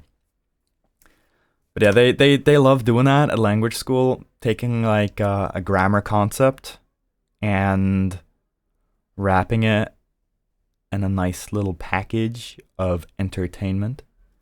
And I know this is not something that's extremely new and never heard of or unheard of, But you can tell that they're not just there to teach and go home like a lot of teachers in regular schools are. They truly enjoy teaching you Japanese. And I think that also is what makes Japanese school such a delight. It feels like they're doing it with such compassion, with such love for what they're doing. It is very nice. Not just because of the tongue twister, but just in general, it has been an amazing experience. I truly love Japanese language school. I'm already dreading having to go back home because even if I were to stay in Japan, I can't just permanently attend language school, right? At some point, you gotta graduate. You gotta get the fuck out of there. So yeah, that's something that I've been thinking about because I do love language school. It is so much fun. But yeah, that was the Japanese of the week. Both Japanese plums and peaches are kinds of peaches. So momo mo momo mo momo no uchi. So momo mo momo mo momo no uchi. Hell yeah. Okay. I have a couple other things as well on my list. Just to give you an idea of what I want to talk about for these kinds of sections. Last week I saw a post on Blue Sky where somebody was like, "Oh, well, Japanese culture is so amazing because they don't have swear words." And somebody like reposted that with the quote, "Kusota no shi." And kuso, you probably heard that when you played Yakuza games or something like that, like kuso yaro. It's like this fucking guy or something like that. Kuso, it's just like shit, fuck, something like that.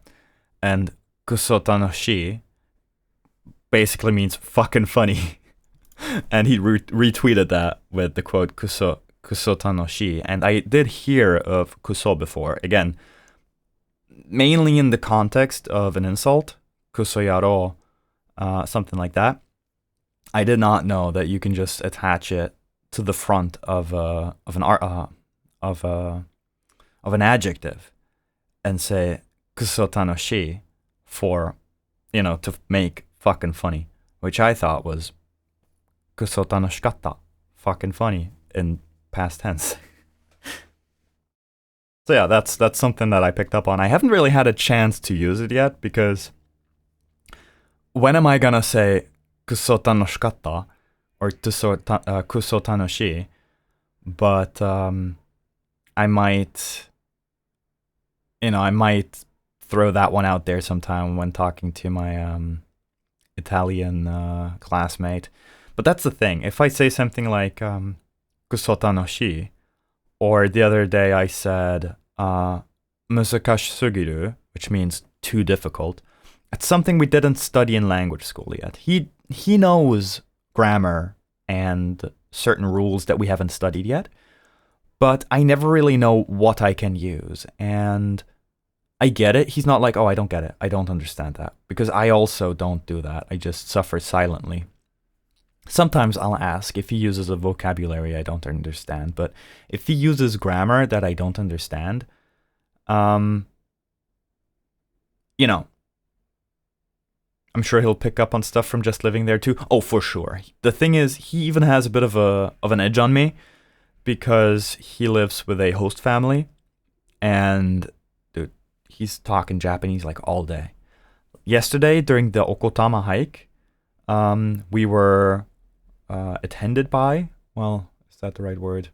Accompanied. Let's say accompanied. We were accompanied by some Japanese students who are university students who are currently studying English because they want to become Japanese language students, or well, Japanese language teachers for foreign students like me, for example. And they're kind of collaborating with my language school. So they were with us practicing English, or mainly practicing Japanese with us.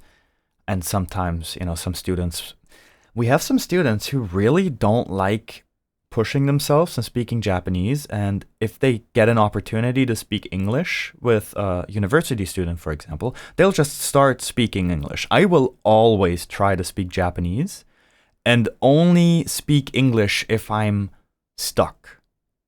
We were talking about vacation time in Austria, for example, and I still struggle with 5 weeks. It's like go ka I don't know. Go like shu is weak. How do you say it? Yeah, go shu kan. You need the kan at the end to turn the word into a counting word. And I didn't know that, so I was like, go shu 5 weeks, and then you say the thing in English because you want to make sure they understand what you're saying. But we have some students who just straight up speak English, but I'm a bit jealous of my Italian classmate because he's picking up on a lot of stuff, and his host family really introduces a bunch of shit to him, which is nice, and we kind of share the knowledge we find. But again, asking for clarifications is always a bit embarrassing, but we do what we have to. But yeah, that's just some interesting stuff I picked up on. It's very nice to walk through the city without wearing headphones. Back in Austria, I would always wear headphones. I mean, here I started wearing them again. Like when I came here initially, I was on public transport. I wouldn't wear my headphones or my earphones because you want that immersion. You want to hear Japanese every day. You want to hear the train announcements. You want to hear the kid next to you talking to his mother. You want to hear all that kind of stuff. You want to pick up on that, But after living here for like 1.5 months, at some point, you hear the same train announcements every day. It's like, I don't need to hear that again. So you throw on your earpods, or you put in your earphones and just listen to some music or podcast or whatever. So, but still, I enjoy those moments when I'm just, listening to a child talk to her mother and I can understand it all. Like one moment was when a guy rushed into the train with his kid and he held the door open with his foot as the doors were closing. And the kid looked at him and was like, "Abunai," as in dangerous. And he looked at the kid and said like, "Wakatta, wakatta, gomenne, gomenne." It's like, I got it, I'm sorry. And just a very, very basic Japanese, but such a fun moment to pick up on. I was like, oh, that's cute. Again, that's not necessarily something you need to study Japanese for, but it's moments like that, and the more you pick up on them, it's just kind of cute. And you're like, holy shit, I understood that. God damn. All right, we're gonna have another quick break, and then we're gonna take a look at the Okutama hiking pictures. I don't think we're gonna do the kanji practice today. We've been yapping a whole lot, and I do think it's better to, leave that for another time. We're gonna start doing especially kanji study streams more often. They're definitely gonna happen on the regular, maybe also during the week sometime. I'll see how it goes. Maybe I'll do like a Tuesday study stream. I do have a kanji exam coming up on Tuesday. Maybe Monday. Monday evening, tomorrow. We'll see. I'll have to figure something out. For now, we do have a quick break, though. After the break, I'll be back, and we're going to take a look at some photos from my Okutama hiking trip. Very pretty fall colors. Very, very nice train right there. But I'll tell you all about it after a quick break. Grab a drink. We're going to have another tea after this, and I'll see you in a bit. Thanks for sticking around. Be right back.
Hello.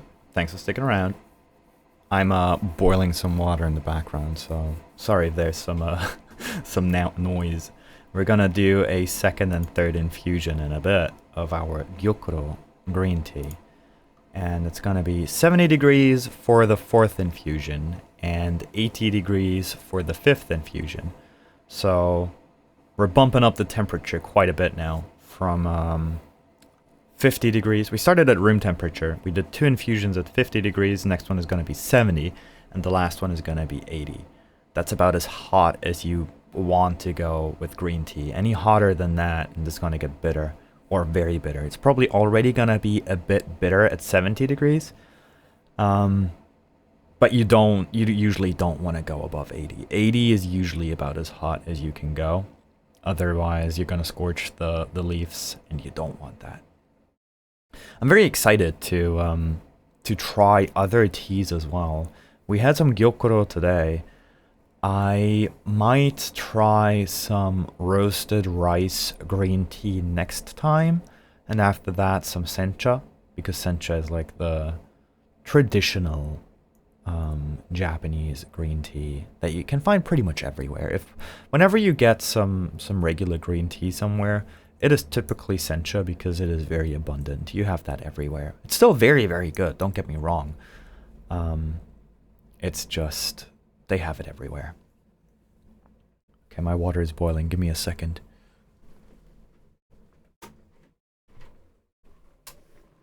There we go. Let me pour that into my cup real quick so it can cool off.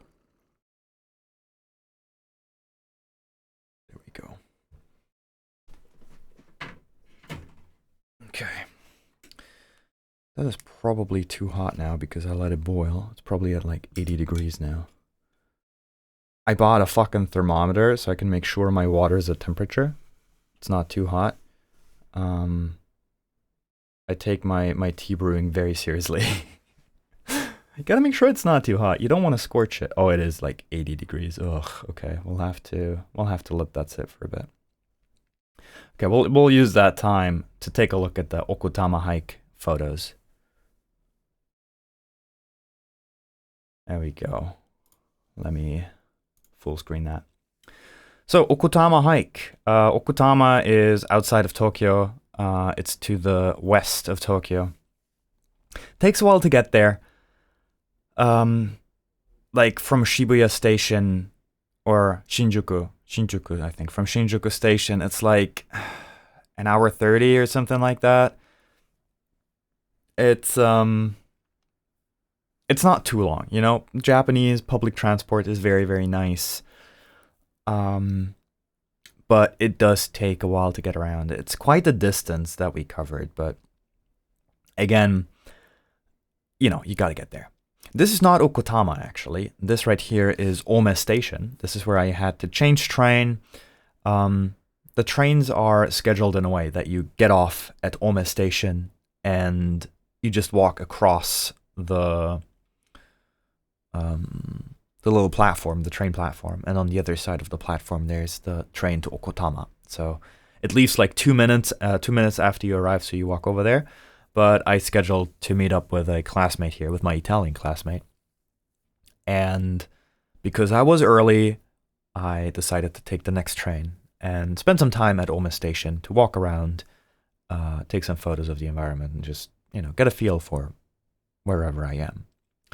And this is the station. This is how it looks. You're surrounded by forests, some old buildings. It's very nice. And I don't know, it was a cute overgrown building. I just wanted to take a photo of it. And this is how Ome Station looks. It's a very small station. It is unmanned, I think. There were no people there. There's a public toilet. And other than that, rather small. Not much going on for it, but it's cute. It was nice. Yeah, you can see it, Ome Station. I was thinking of going back there at some point, just so I can maybe look around Ome, because it looked like a nice environment, like a nice place to be. It might be nice to just walk around there and explore a little bit, but we'll see. This is not super far out. I think I can get to Ome in like 40 minutes. So that was nice. You know, Ome is kind of far out, and then from Ome to Okutama, it's another 40 minutes. So Ome is quite easily reachable by train. I mean, both places are easily reachable by train, but Ome is not that far out that I can't just go there on a whim, you know. This is already in Okutama. This is nice little hiking map. I can't tell you which specific road we took. We did go to this little shrine here, like this one here, and we also went down here, I think, either here to the left down here, or here, because we did go to the hydroponic power plant, but I'll show you that later. Also, I didn't notice until like when I started looking at the photo, the teachers who were with us were wearing little bells, and they said they're wearing them because of bears, and they also have bear spray with them. And they said it's very unlikely that we're gonna see a bear. And I thought, okay, well, they're just being overly cautious. Turns out that there's like official warnings in Okutama that you should be careful because of bears. I didn't see that until I, started looking at the photo. Also, let me make my tea real quick. There we go.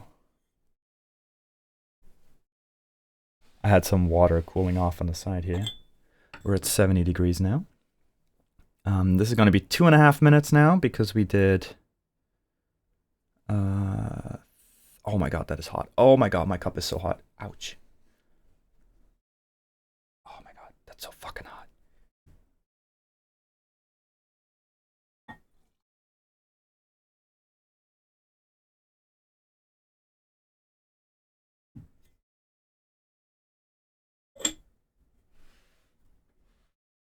There we go.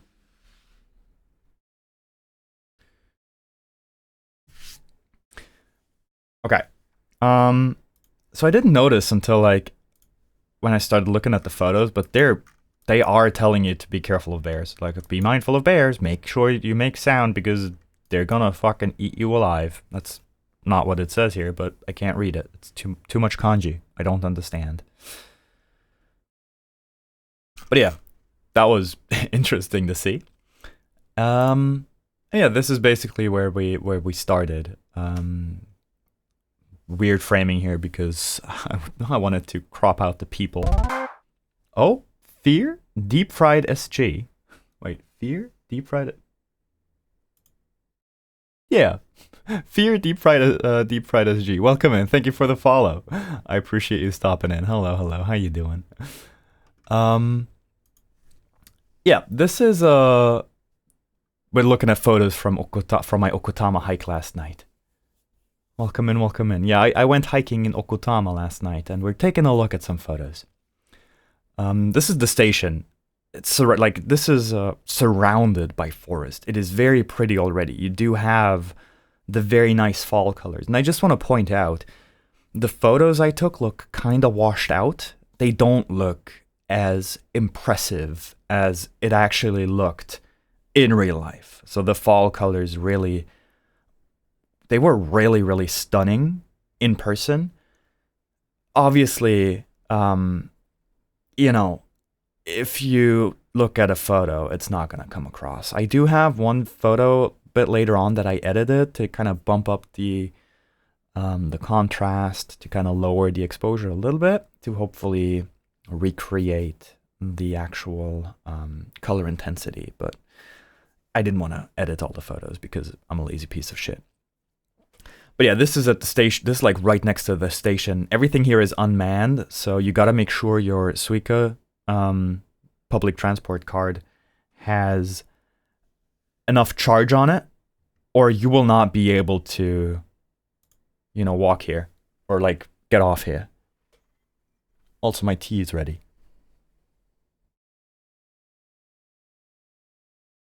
Oh, fuck.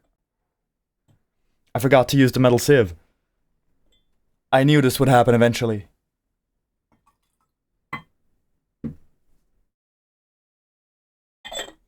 This is what I get.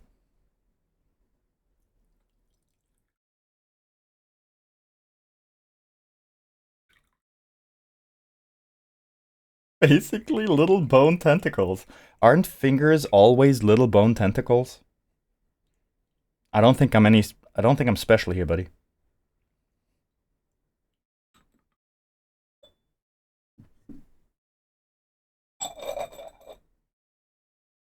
Yours are?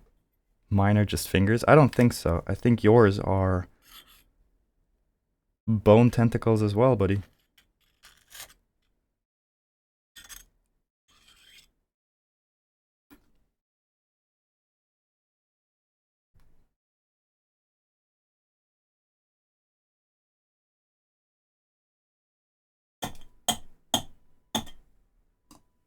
Yeah, I gotta get a proper kyusu for my gotta get a proper kyusu for my tea, for my ryoko? No, fuck, what was it? I forgot the name of my tea. Gyokuro, there we go. Alright, that's our fourth infusion. Yeah, it's definitely starting to lose some of its flavor now that we're approaching the final infusion. Still looks nice. Ah, you can't see. It's still alright. It lost some of its intensity. It's starting to get a bit more, you get a bit more of the bitter notes now that we're approaching the hotter temperatures. It's still very good though, don't get me wrong. Okay, back to Okutama. Yeah, very nice environment. It was kind of cold-ish here. We spent some time meeting up with everyone. We did some some warm-up exercises, which was very nice. Like one of the teachers who was accompanying us is, I don't want to guess his age. Well, I do want to guess his age. I guess he's like 70. He was old. He was old, all right? And dude was doing stretches with us and like, okay. He was amazing. I loved him. Everyone was like, oh, Ochi-san wa genki da ne. It was very, very funny. All right, this is where we started hiking.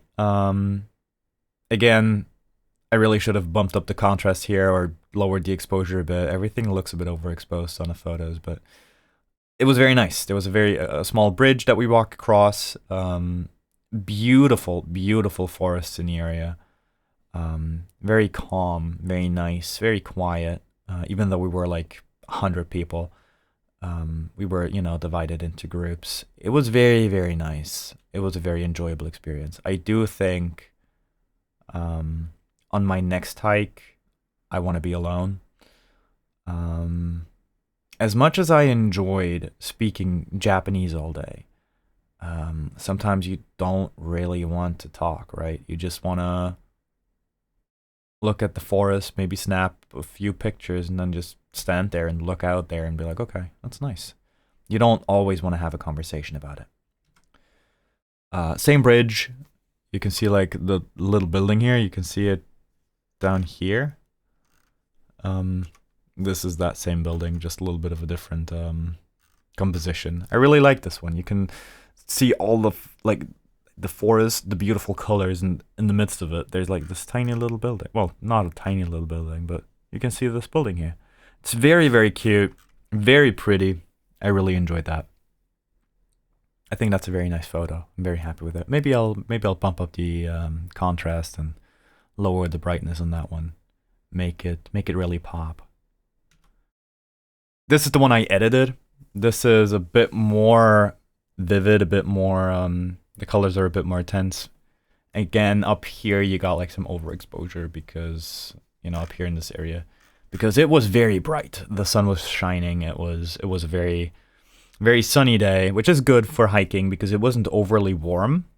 It was, it is November, so the temperatures are on the mild side, but it was very pretty.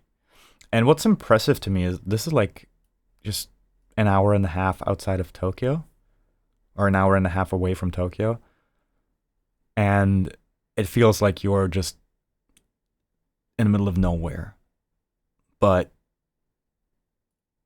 you're still in the vicinity of Tokyo. You're very fucking close. You just get on one train and you arrive in Tokyo, right?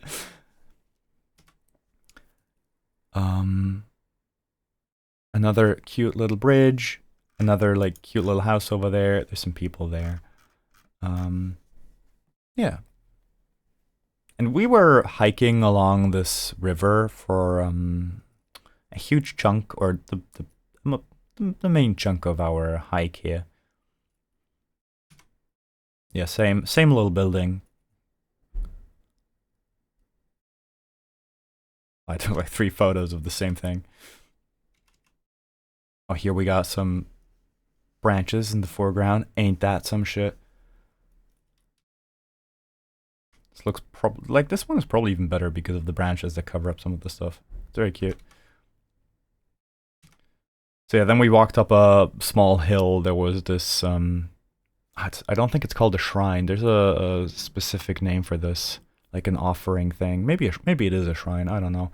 We talked about it in Japanese. There's a jinja is a shrine. There's also fuck.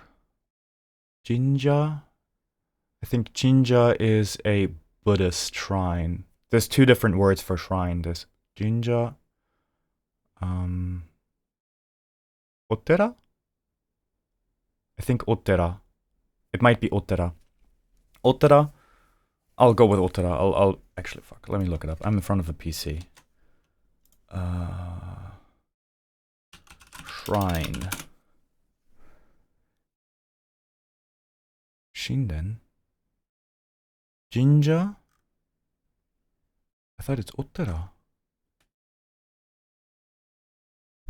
Jinja? Oh, jinja is a Shinto shrine. And a Buddhist shrine is...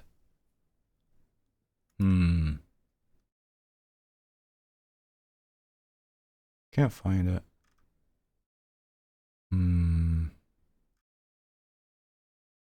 Dendo. That's fine. Not important. Different shrines. Japanese words. Daisha. Honsha. I know a jinja, but it's fine. It doesn't matter. There's like 2 different words. I don't know what the other one is. Jinja is the Shinto shrines. There's another separate word for the Buddhist ones. But yeah, you can make an offering here. You're supposed to throw in I think it's a 5 yen coin. I think the 5 yen coins are the golden ones with the hole inside. Those are like the ones you want to throw in there. Those are the ones that give you the most luck. Yeah, and there's like taking those like this is like a very small hill that you walk on, or that you climb. It is like this entire hike was very, very simple, very very easy to do. They probably made sure to pick an easy hike. It was like 2.5 hours of walking, but it was not. There were some steeper parts to it, but all in all, it was very easy to do. And one of my American classmates was struggling a bit. She's like, I'm not an outdoorsy person, but even she managed to survive it. So, it was fine, you know. If it's doable by somebody who never does any exercise at all and never even walks anywhere. I mean, now she kind of has to because this is Japan. You can't just go drive everywhere. But yeah, she did well. She did well. And I think if you can do it without any hiking experience or any, exercise, kind of goes to show that this is kind of a simple hike. But yeah, this is the hill we were on. I just took a photo. It's just some old building down there. Again, another bridge. There were a bunch of bridges to walk across. It was very nice photo spots. Just, I don't know, trees. And yeah, here again, the river we were following, it was very pretty. It made like it offered a lot of nice little spots for photos.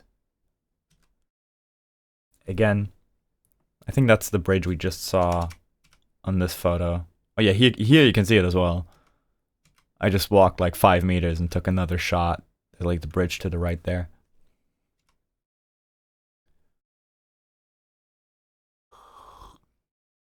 The water was so clear. It looked so nice. It is such a nice river. It's very, very beautiful. Yeah, this is where we climbed a bit of a steeper hill.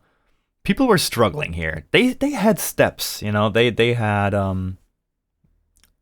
like stairs for you to climb. It's not like you're just walking up the side of a mountain. So they got a path you can follow with an actual staircase. So it's totally fine. Cute little bridge down there. And here we are on top of the dam, the hydroponic power plant.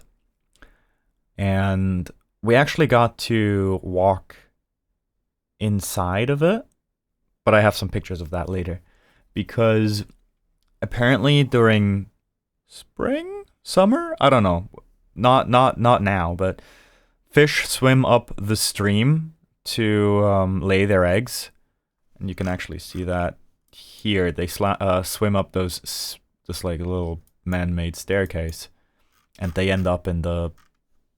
I'll show you later. Well, it'll come up in a second. But yeah, here you can see it's like a dam, and we just walked across that. It was nice. There you can see it again. This is like the staircase. The fish swim up this staircase and end up somewhere.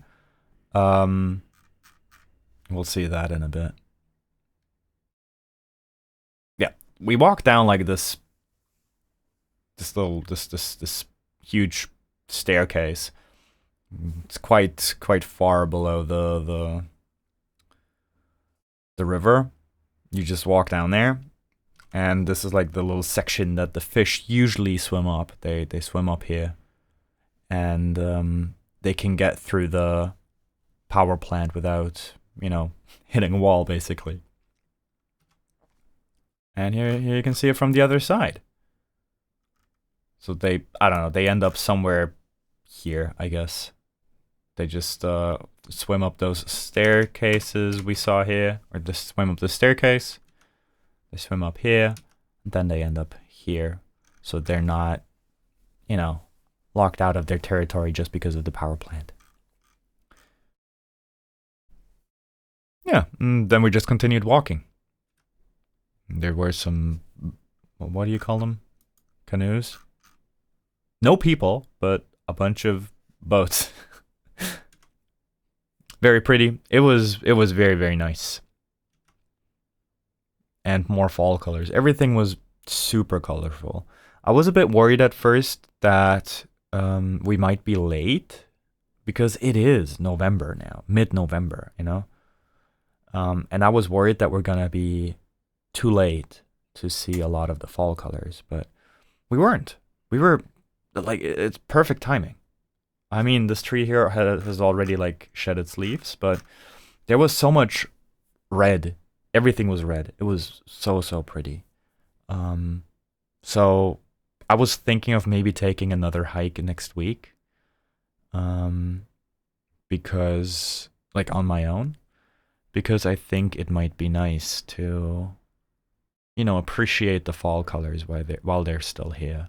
I do think they'll probably last another, like, you can see down here, this tree has already lost all of its leaves. And there's like a bunch of leaves in the water here. So we are approaching the end of the fall colors already. I sadly that this was the first time I really got to appreciate them, simply because there was no time for me to, go outside, visit the park or something like that. We are going to the Gyoen National Garden, or National Gardens, next week, which I'm very excited for because it'll give me another opportunity to appreciate the fall colors, albeit right at the center of Tokyo rather than outside of Tokyo. But it'll also be interesting to see. Then we had this cute little path that we followed. This actually led towards a road, which was not super cool, but, you know, that's fine. And here we are approaching the rest point. Oh, this is another very pretty area. Lots of yellow, lots of green still, but golden, absolutely beautiful. I think this might be one of my favorite photos. You don't have the red, and there's a little red over here, but you don't have the intense red colors that you maybe have here and here, but rather it's golden, and I think just looks very, very pretty. That was probably one of my favorite spots. It was so nice. Here, people made fun of me for taking a photo of like the electricity stuff here. They're like, oh my god, he fucking loves wires. Like, no, I wanted to take a photo of the like trees here and like the power lines that go through them. They're like, oh fuck, look at him, he's taking photos of the power lines and the fucking electricity. Fruit loves electricity. Like, what the fuck, man? What the hell? I just wanted to take a photo of the trees, and I guess I thought it would be nice. Of course you love wires. Of course I do. I just thought it might be nice to have the contrast of trees and nature and mountain ranges, or well, mountains here in the back there. And then in the front you got the fucking power equipment. I don't know. You'll marry Japanese electricity and get citizenship that way. Holy shit, I never considered that. But yeah, that's people made fun of me for that. They're like, oh my god, fucking fruit and his wires. Like, what the fuck, man? I just thought it would be a nice photo. Okay, yeah, and we walked down here, like the staircase and stuff, and eventually we ended up at the rest point, which was like this huge open field. We laid out some tarp, had some miso soup, sponsored by the school, and yeah, we were just chilling there for a bit. I talked to an American who's not in my class, had some nice conversations with him, talking about the future and, you know, what to do once language school is over and that kind of stuff. Even though we do still have like 14 months at this point, but it was nice. It was nice to talk about. It's fine, you gotta type. I like the electrifying ones. But that was nice. We played some social games as well. I'm usually not a huge fan of, you know, games where everyone has to participate, but it was fun. It was fun. I try to not be such a negative Nancy, and it was very enjoyable. Everyone was having a good time, and I liked it. I like when they said, "Oh, we're gonna play a game where everyone's gonna participate." For a second, I was like, "Oh fuck, don't make me do this." I didn't go on a hike so I can play group games or what the fuck ever, but it was a good time. It truly was. And yeah, I ate my bento. I made a bento. I made some soy chunks with rice and broccoli. I brought that, and everyone was like, "Holy fuck, he's got a bento!" And I ate my bento and showed off, and that was nice. And I think that's pretty much it. After that, we also did the thing. They're like, "Oh, whenever in Japan, it's a cultural thing. Whenever you end an event, you." I don't remember the phrase, but you say a phrase and then everyone claps at the same time. It's like ba ba ba ba ba, and by clapping, you kind of, it's like you're shutting a book. You know, you're ending the event by clapping, and that's it's like a way to show you're successfully ending the day or an event or something like that. And that was very cool. Like 100 people standing there, all clapping. like just once. You banish the social anxiety by spotting it like a fly. That could also be. But yeah, it was very, very nice. The university student who was with us, like every group got assigned one Japanese university student. She was the fucking best. It was so nice. We had very good conversations with her. Very good Japanese practice. And she just was... Oh, that song is depressing. I don't want that. She was very, very kind. I mean, honestly, so far, everyone has been super, super kind in Japan. I haven't had anybody who was not super kind. Everyone has been an absolute delight to talk to. So, but she was very friendly. She was amazing, very easy to talk to, and yeah, it was great. Great for practice, you know. Oh, let me sip some tea. I almost forgot about that.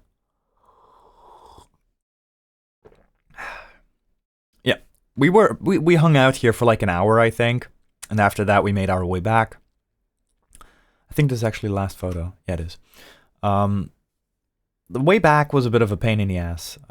Very pretty, of course, but we walked to Okutama Station. We didn't actually start out at Okutama Station. It's fuck, what station was it? Some other station. Let me check. We started out at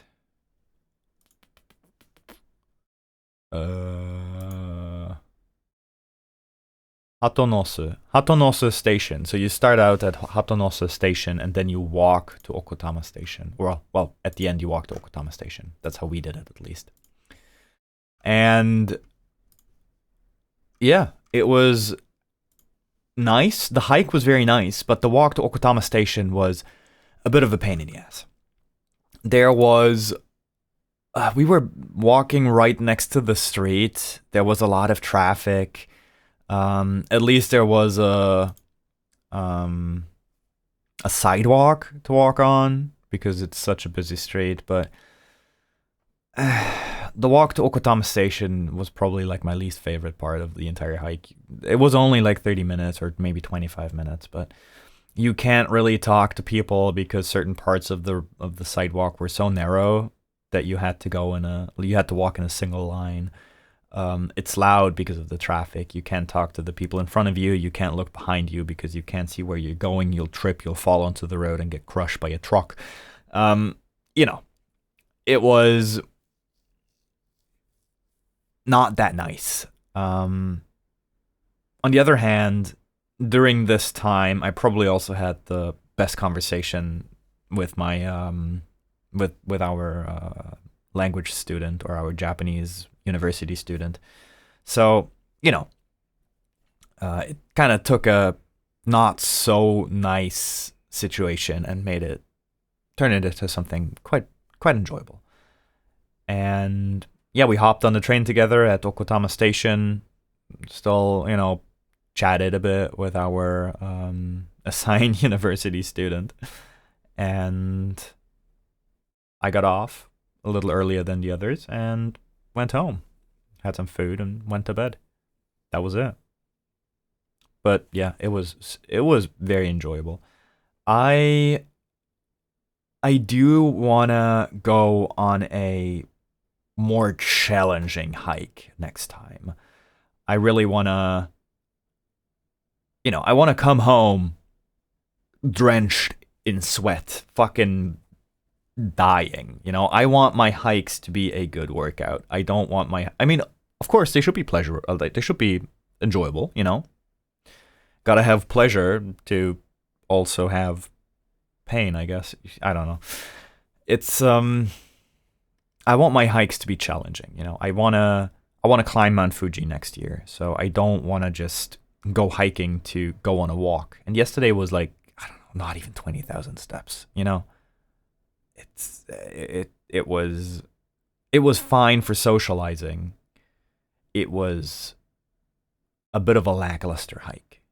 But I went into it not expecting too much, and Fucking casual hikers. I was gonna say, I don't want to sound like I'm gatekeeping hiking or get good. Get good. No, there were some parts of the hike that definitely were, especially for the shorter people who struggle a bit more with steps that are very, high, big steps. Like some of the staircases were built in a way that I can, easily walk up there, but I'm a big dude. I'm quite tall. The shorter people struggled a little bit. It's more exhausting for them. They need to, raise their leg higher. They need to exert more strength to walk up those stairs. So there were parts to it that were kind of tricky, but, you calling them fat? I don't call them fat. I call them short. They're definitely not fat, just short. If you're short, you struggle more with big steps, no? I wouldn't know. Well, I'm fat. Well, this is not about you. But yeah, I have been thinking of maybe visiting Mount Tako. Mount Tako is like one of the closest mountains, maybe even the closest mountain to, like, next to Tokyo. And it is a very nice hike. You can walk up there, you get a very nice view of Tokyo. It is less... Mount Tako has some nice nature, but you don't get extremely pretty nature views.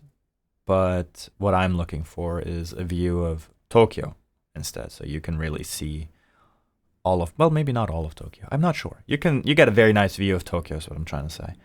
And it might be nice to do this while it's still fall. I do think I'm gonna go climbing or like go hiking in winter as well. I need to buy some gear for that, but I do think it might be a nice idea to really push myself in winter and see what I can do. Japanese winters aren't as unforgiving as they are in Austria, but gotta be careful nevertheless, of course. I need to expend more energy to climb stairs too. Well, take the elevator then. Sorry. Right, I think you said there's no elevator in your apartment, right? Damn. Oh my god. Sorry, I'm kind of drifting off. Let me finish up here real quick. Okutama hike, very nice experience. I might wanna go back there at some point. Enjoy the hike on my own. Maybe pick out a route that's a bit more an actual hike. I don't want to, hike for like an hour and a half and then rest for an hour and then hike another hour and then be done. But we'll see. All right, let me get set up here real quick. We got one more tea infusion, and I think we'll finish up here after that. But I do have one quick story to tell. Okay,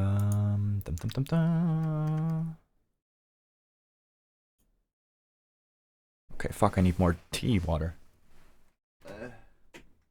Let me boil some more water.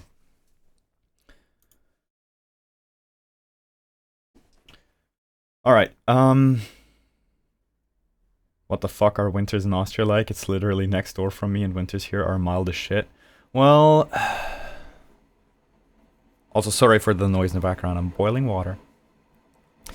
We definitely have winters that are like -5 degrees. -10 even. And if you want to go hiking and you drive outside of the cities, go to Salzburg or something like that, you walk up. This is specifically about the mountains or mountainous regions. I'm not climbing like a 3,000 meter mountain in Austria, of course, but the higher up you get, the colder it gets. Like last year, was it last year? I don't know. I went hiking with friends, and it gets cold if you climb a mountain. And I'm using climbing a mountain quite liberally here. I'm not doing like extreme mountain climbing. It's a bit of an advanced hike. You climb over some rocks as you reach the top. but it gets cold, and this is what I specifically meant. Not just Austria as a whole being cold and unforgiving, but more specifically if you go out into nature, maybe climb a mountain. And sorry, I had to check on my water. And then you know, go up in elevation a little bit. That's where it gets really fucking cold. And Mount Taco, Mount Taco is not super high. Let me check. How high is Mount Taco? Mount Taco is 600 meters. That is nothing. You know, Mount Taco is 600 meters elevation. The shit is absolutely nothing. This is fucking easy peasy. Again, there we go. Takosan is one of the closest natural recreation areas to central Tokyo, offering beautiful scenery, an interesting temple, and attractive hiking opportunities. So yeah, that's something I want to look into. But winters in Tokyo are quite mild, you know. They rarely go... Okay, let me take a step back. Winters in Tokyo are quite mild. Not everywhere in Japan, of course. If you go to, like, you know, the north, shit's fucking cold and they got a bunch of snow there. But Tokyo tends to stay quite mild. And the areas around Tokyo are kind of similar. So Mount Taco should be survivable in winter, is what I'm trying to say. Sorry, let me pour some water here real quick. There we go. So for this last pour, we're gonna do 80 degrees for 2.5 minutes. Oh my god, this is so fucking hot.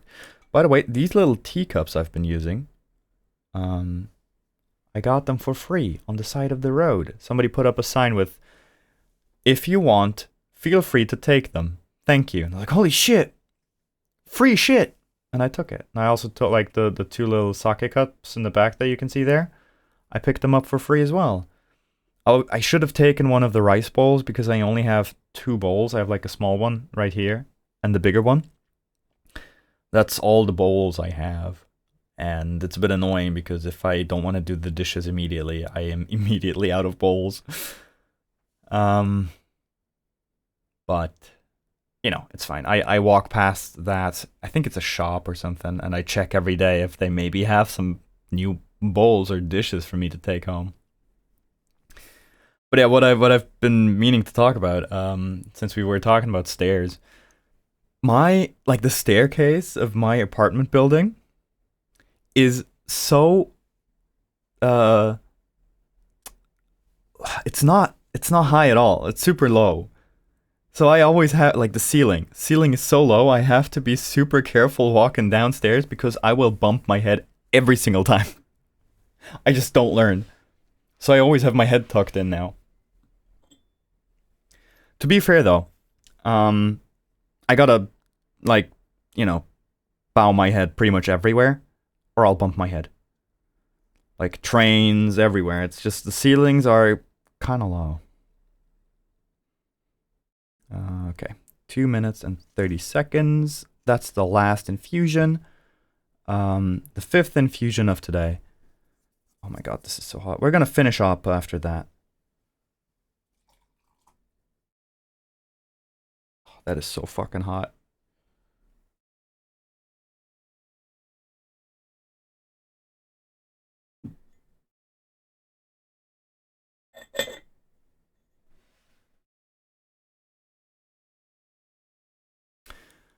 But yeah, I bump my head every single day. Like, even my front door, if I'm not careful, I just hit my head. And I wince in pain. But you get used to it. That's fine. But yeah, I still have a couple things I need to take care of. I still want to sign up to the gym. I haven't done that. I've thankfully gotten used to cooking again. when I came to Japan, I was super busy with, school, getting settled in, signing up for internet, changing my phone plan from the one I initially got to a cheaper and better one. It's been I'm finally settled in now. I have a desk now. I have my PC set up. I got a monitor. I'm finally at a point where I can live my life here, without constantly having to think about something I still need to do. The gym is like the last thing that's on my mind right now, where it's like, okay, I've been meaning to sign up at the gym again, but at the same time, it's like I gotta find the time to actually go to the gym, because I work Wednesday and Thursday nights after school, so like 6 to 10, 6 to 11, something like that. Also, my stomach is growling. I didn't have breakfast. I was fixing scuff. I updated my OBS, which broke all of my plugins. I'm like, shit, fuck. How do I reinstall my plugins? And I had to fuck around because I'm using the portable mode of OBS, so I can easily back it up. I did that before I moved to Japan, which means I had to reinstall the Stream Deck like plugin, and oh my god, it was fine. I got it done in like 15 minutes. It's just, yeah, I should have looked into that yesterday, right? But it's fine. I got it fixed. I just didn't have breakfast. I had to reinstall plugins when moving between computers, but other than that, it was painless. Yeah. I thankfully didn't move between computers. I was just worried that, something might break. And just in case, I made sure to back everything up.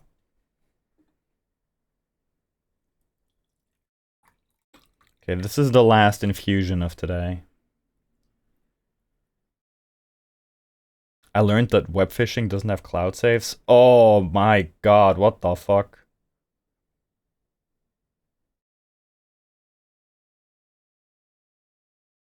That is whack. Steam makes it so easy to implement cloud saves.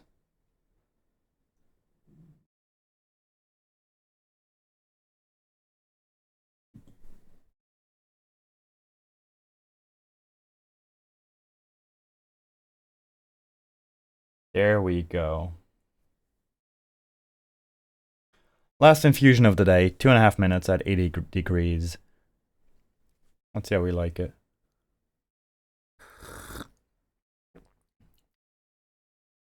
Yeah, this is really mellow now. I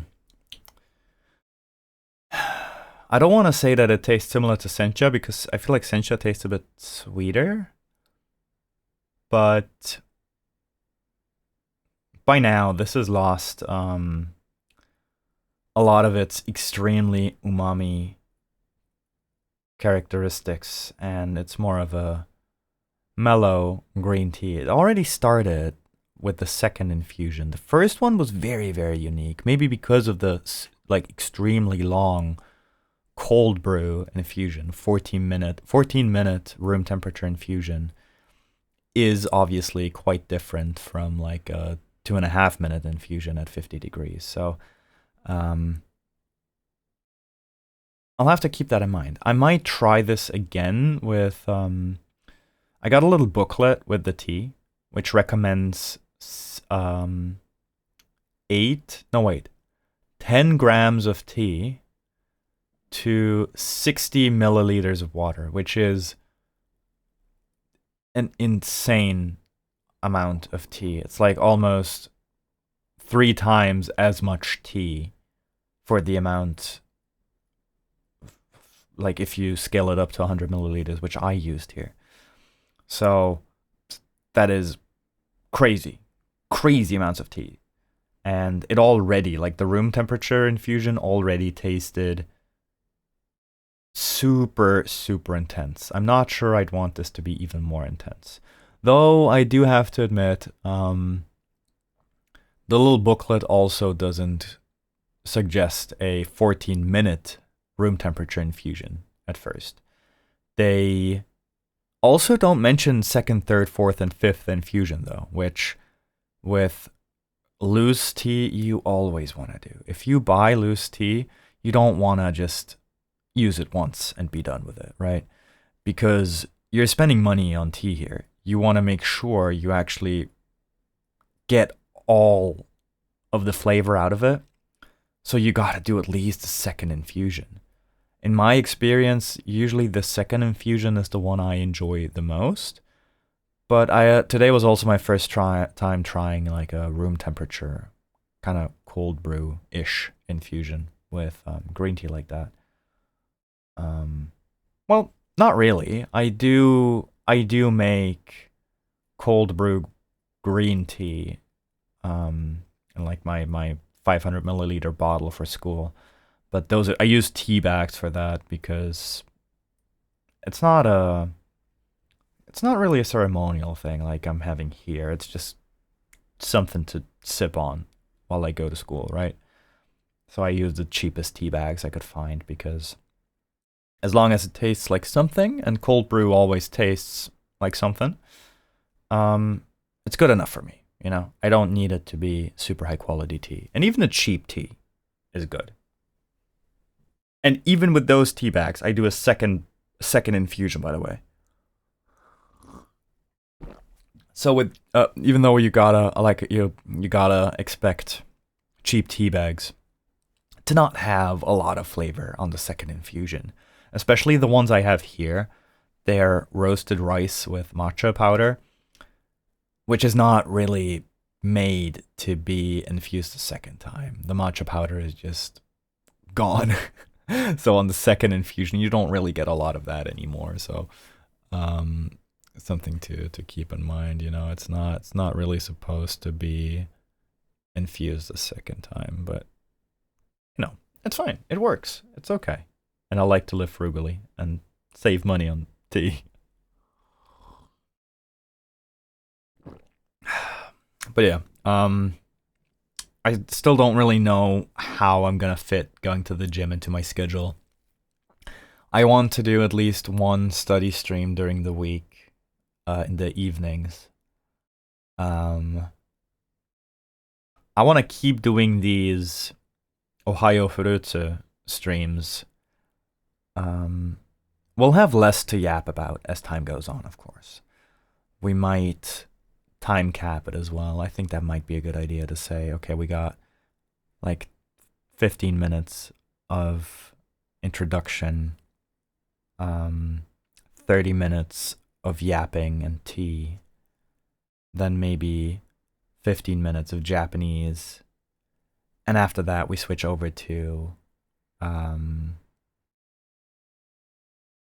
studying. Or, you know, if I have something to show off, obviously we're gonna do that, but something like that, you know? I do feel like this kind of stuff is nice to, if you can kind of put a schedule on it, be like, okay, today we got this and that and that.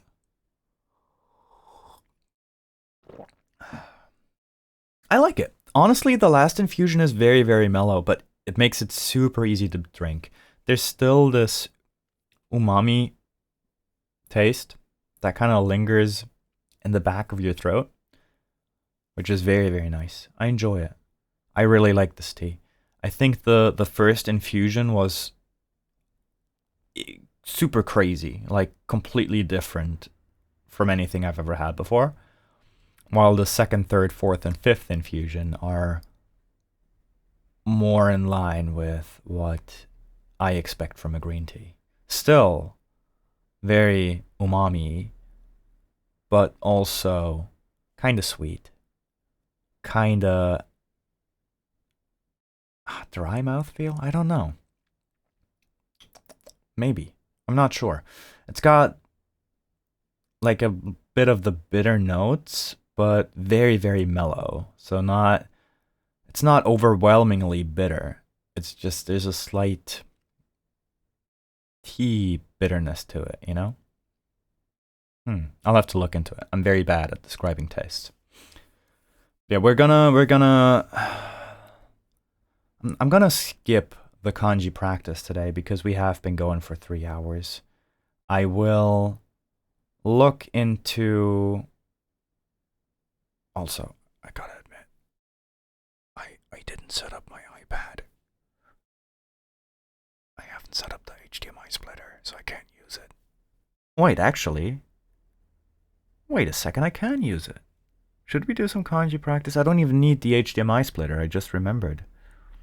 I don't need to split it. Like the Switch, I need to split with the HDMI splitter. The iPad, I don't need to. No, it's fine. I gotta wind down. I've been thinking of maybe visiting a cafe that's close to my apartment for the first time, if it's open. Let me check. I want to go there. I walk past it every single day, and I wanna go there and just sip some coffee, study, and maybe have a cake or something. I gotta have something to eat because I'm starving. But it's a very cute cafe. They do very cute latte art. I can't say what they put on there because if I say the animal, you'll know where I live. But yeah, it's very, very cute. It's a themed cafe. It doesn't seem overly expensive though. Maybe slightly expensive. We'll see. We'll see. But yeah, I'll hit it up. I'll maybe post a photo in the Discord because I'm fine with doxing myself to my Discord community. And I'll do some kanji practice there. And I will keep you all updated on when we'll do the next Ohio Furutsu stream. I would like to do it every week, but with my study schedule, it's kind of difficult. Next week, Saturday, though, I have a calligraphy course. I signed up for that. I'll do Japanese calligraphy, which I'm very excited for. It's my first time like doing proper calligraphy, and maybe that's something to talk about on Sunday. There's also an event on Saturday though, which I'm invited to, which means I'll probably be sort of dead on Sunday. Even though, no, not necessarily. Events in Japan start early and end early, unless it's some kind of club. This is an event at a bar.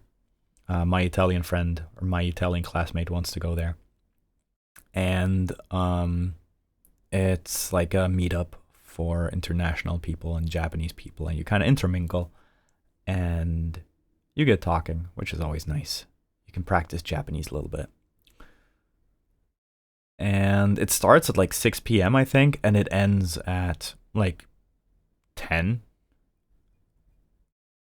Wait, or 10:30 or something like that, or maybe 11. But you can easily just still hop on a train and go home. If you go to some kind of club or some shit, events often start at like 11, but the last train leaves at like midnight, so you're fucked. There's no way you're getting home. You gotta spend the night in the city and go home with the first train at like 5 a.m. or 4:30 or some shit. Like, fuck that. I can't. I mean, I do want to spend the night in the city at some point, kind of, you know, hang out with my buddies and do whatever, but not if I have a stream planned the next day. We'll see. I would really like to do this weekly. Maybe evolve the concept a little bit. I do think that the tea tasting is something that's nice to have.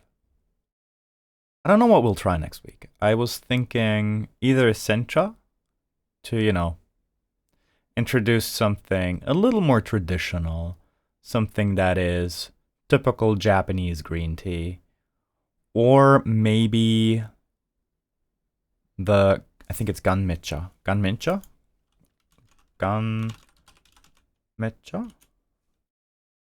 Genmaicha. Genmaicha is roasted popped brown rice with green tea. very, very umami rich. That's actually the tea I tried for the first time last year in Kyoto.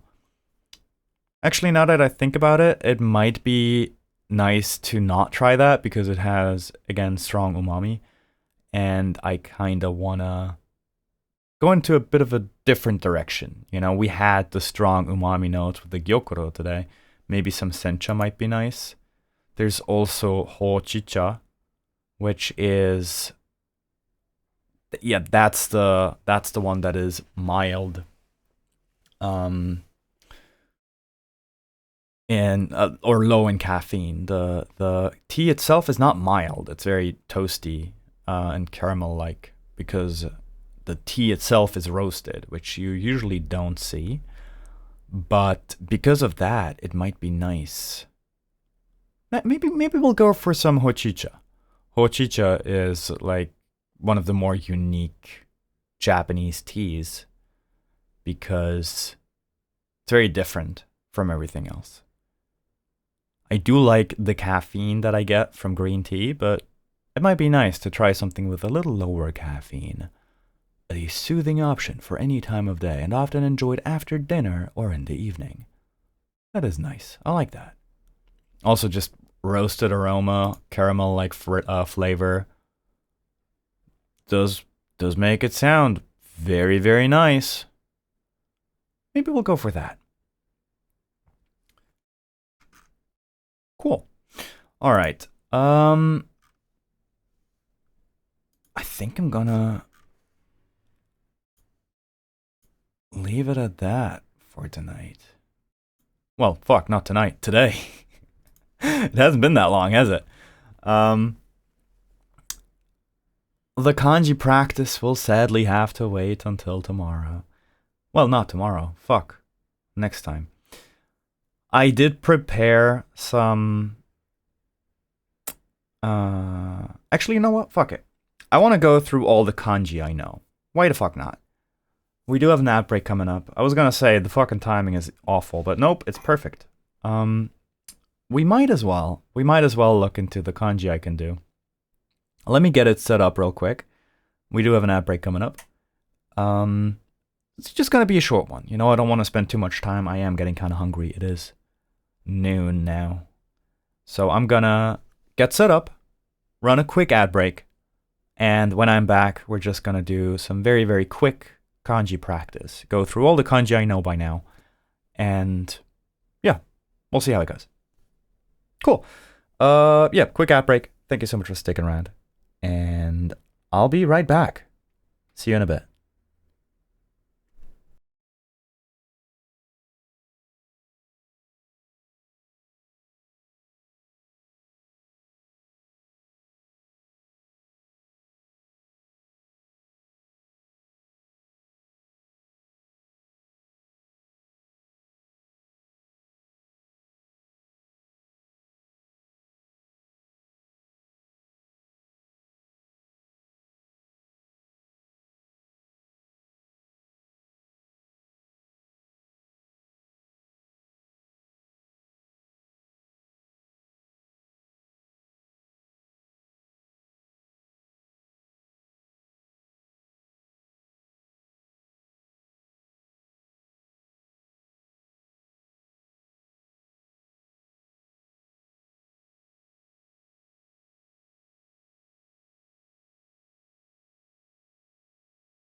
Hello. Still setting stuff up here. Let's see if I can get this to work. I've never actually tested the setup before. Not here, at least.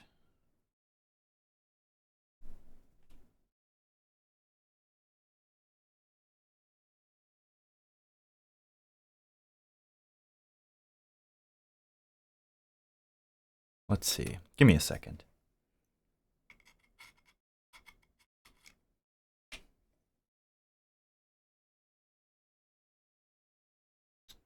Let's see. Screen mirroring. It's not looking good. Oh, there we go. External display.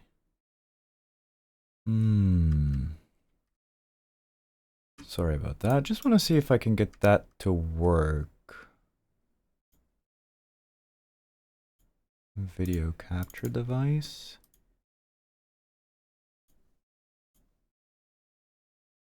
Yeah, no, we're not looking good. Not looking good at all. Yeah, we might leave it. We might have to do this some other time. I didn't test the USB capture card yet, which I know, it's my own fault. I should have done that.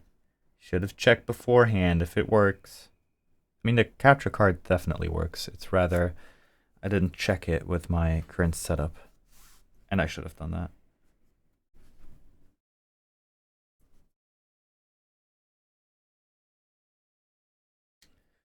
I mean, there's one other thing I can try. We can go wireless.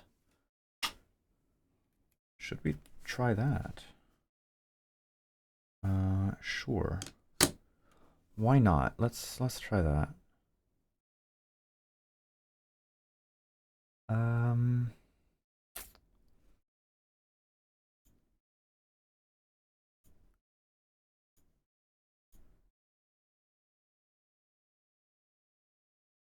Okay, let me...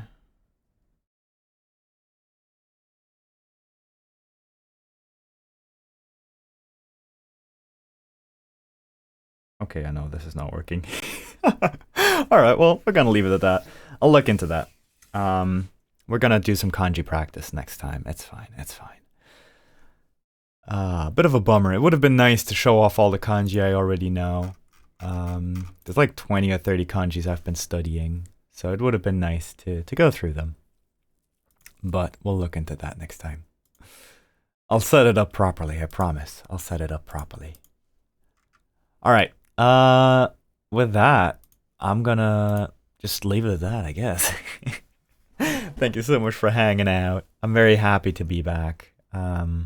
Sorry to end it after an ad break. Bit of a dick move, right? It has been a pleasure.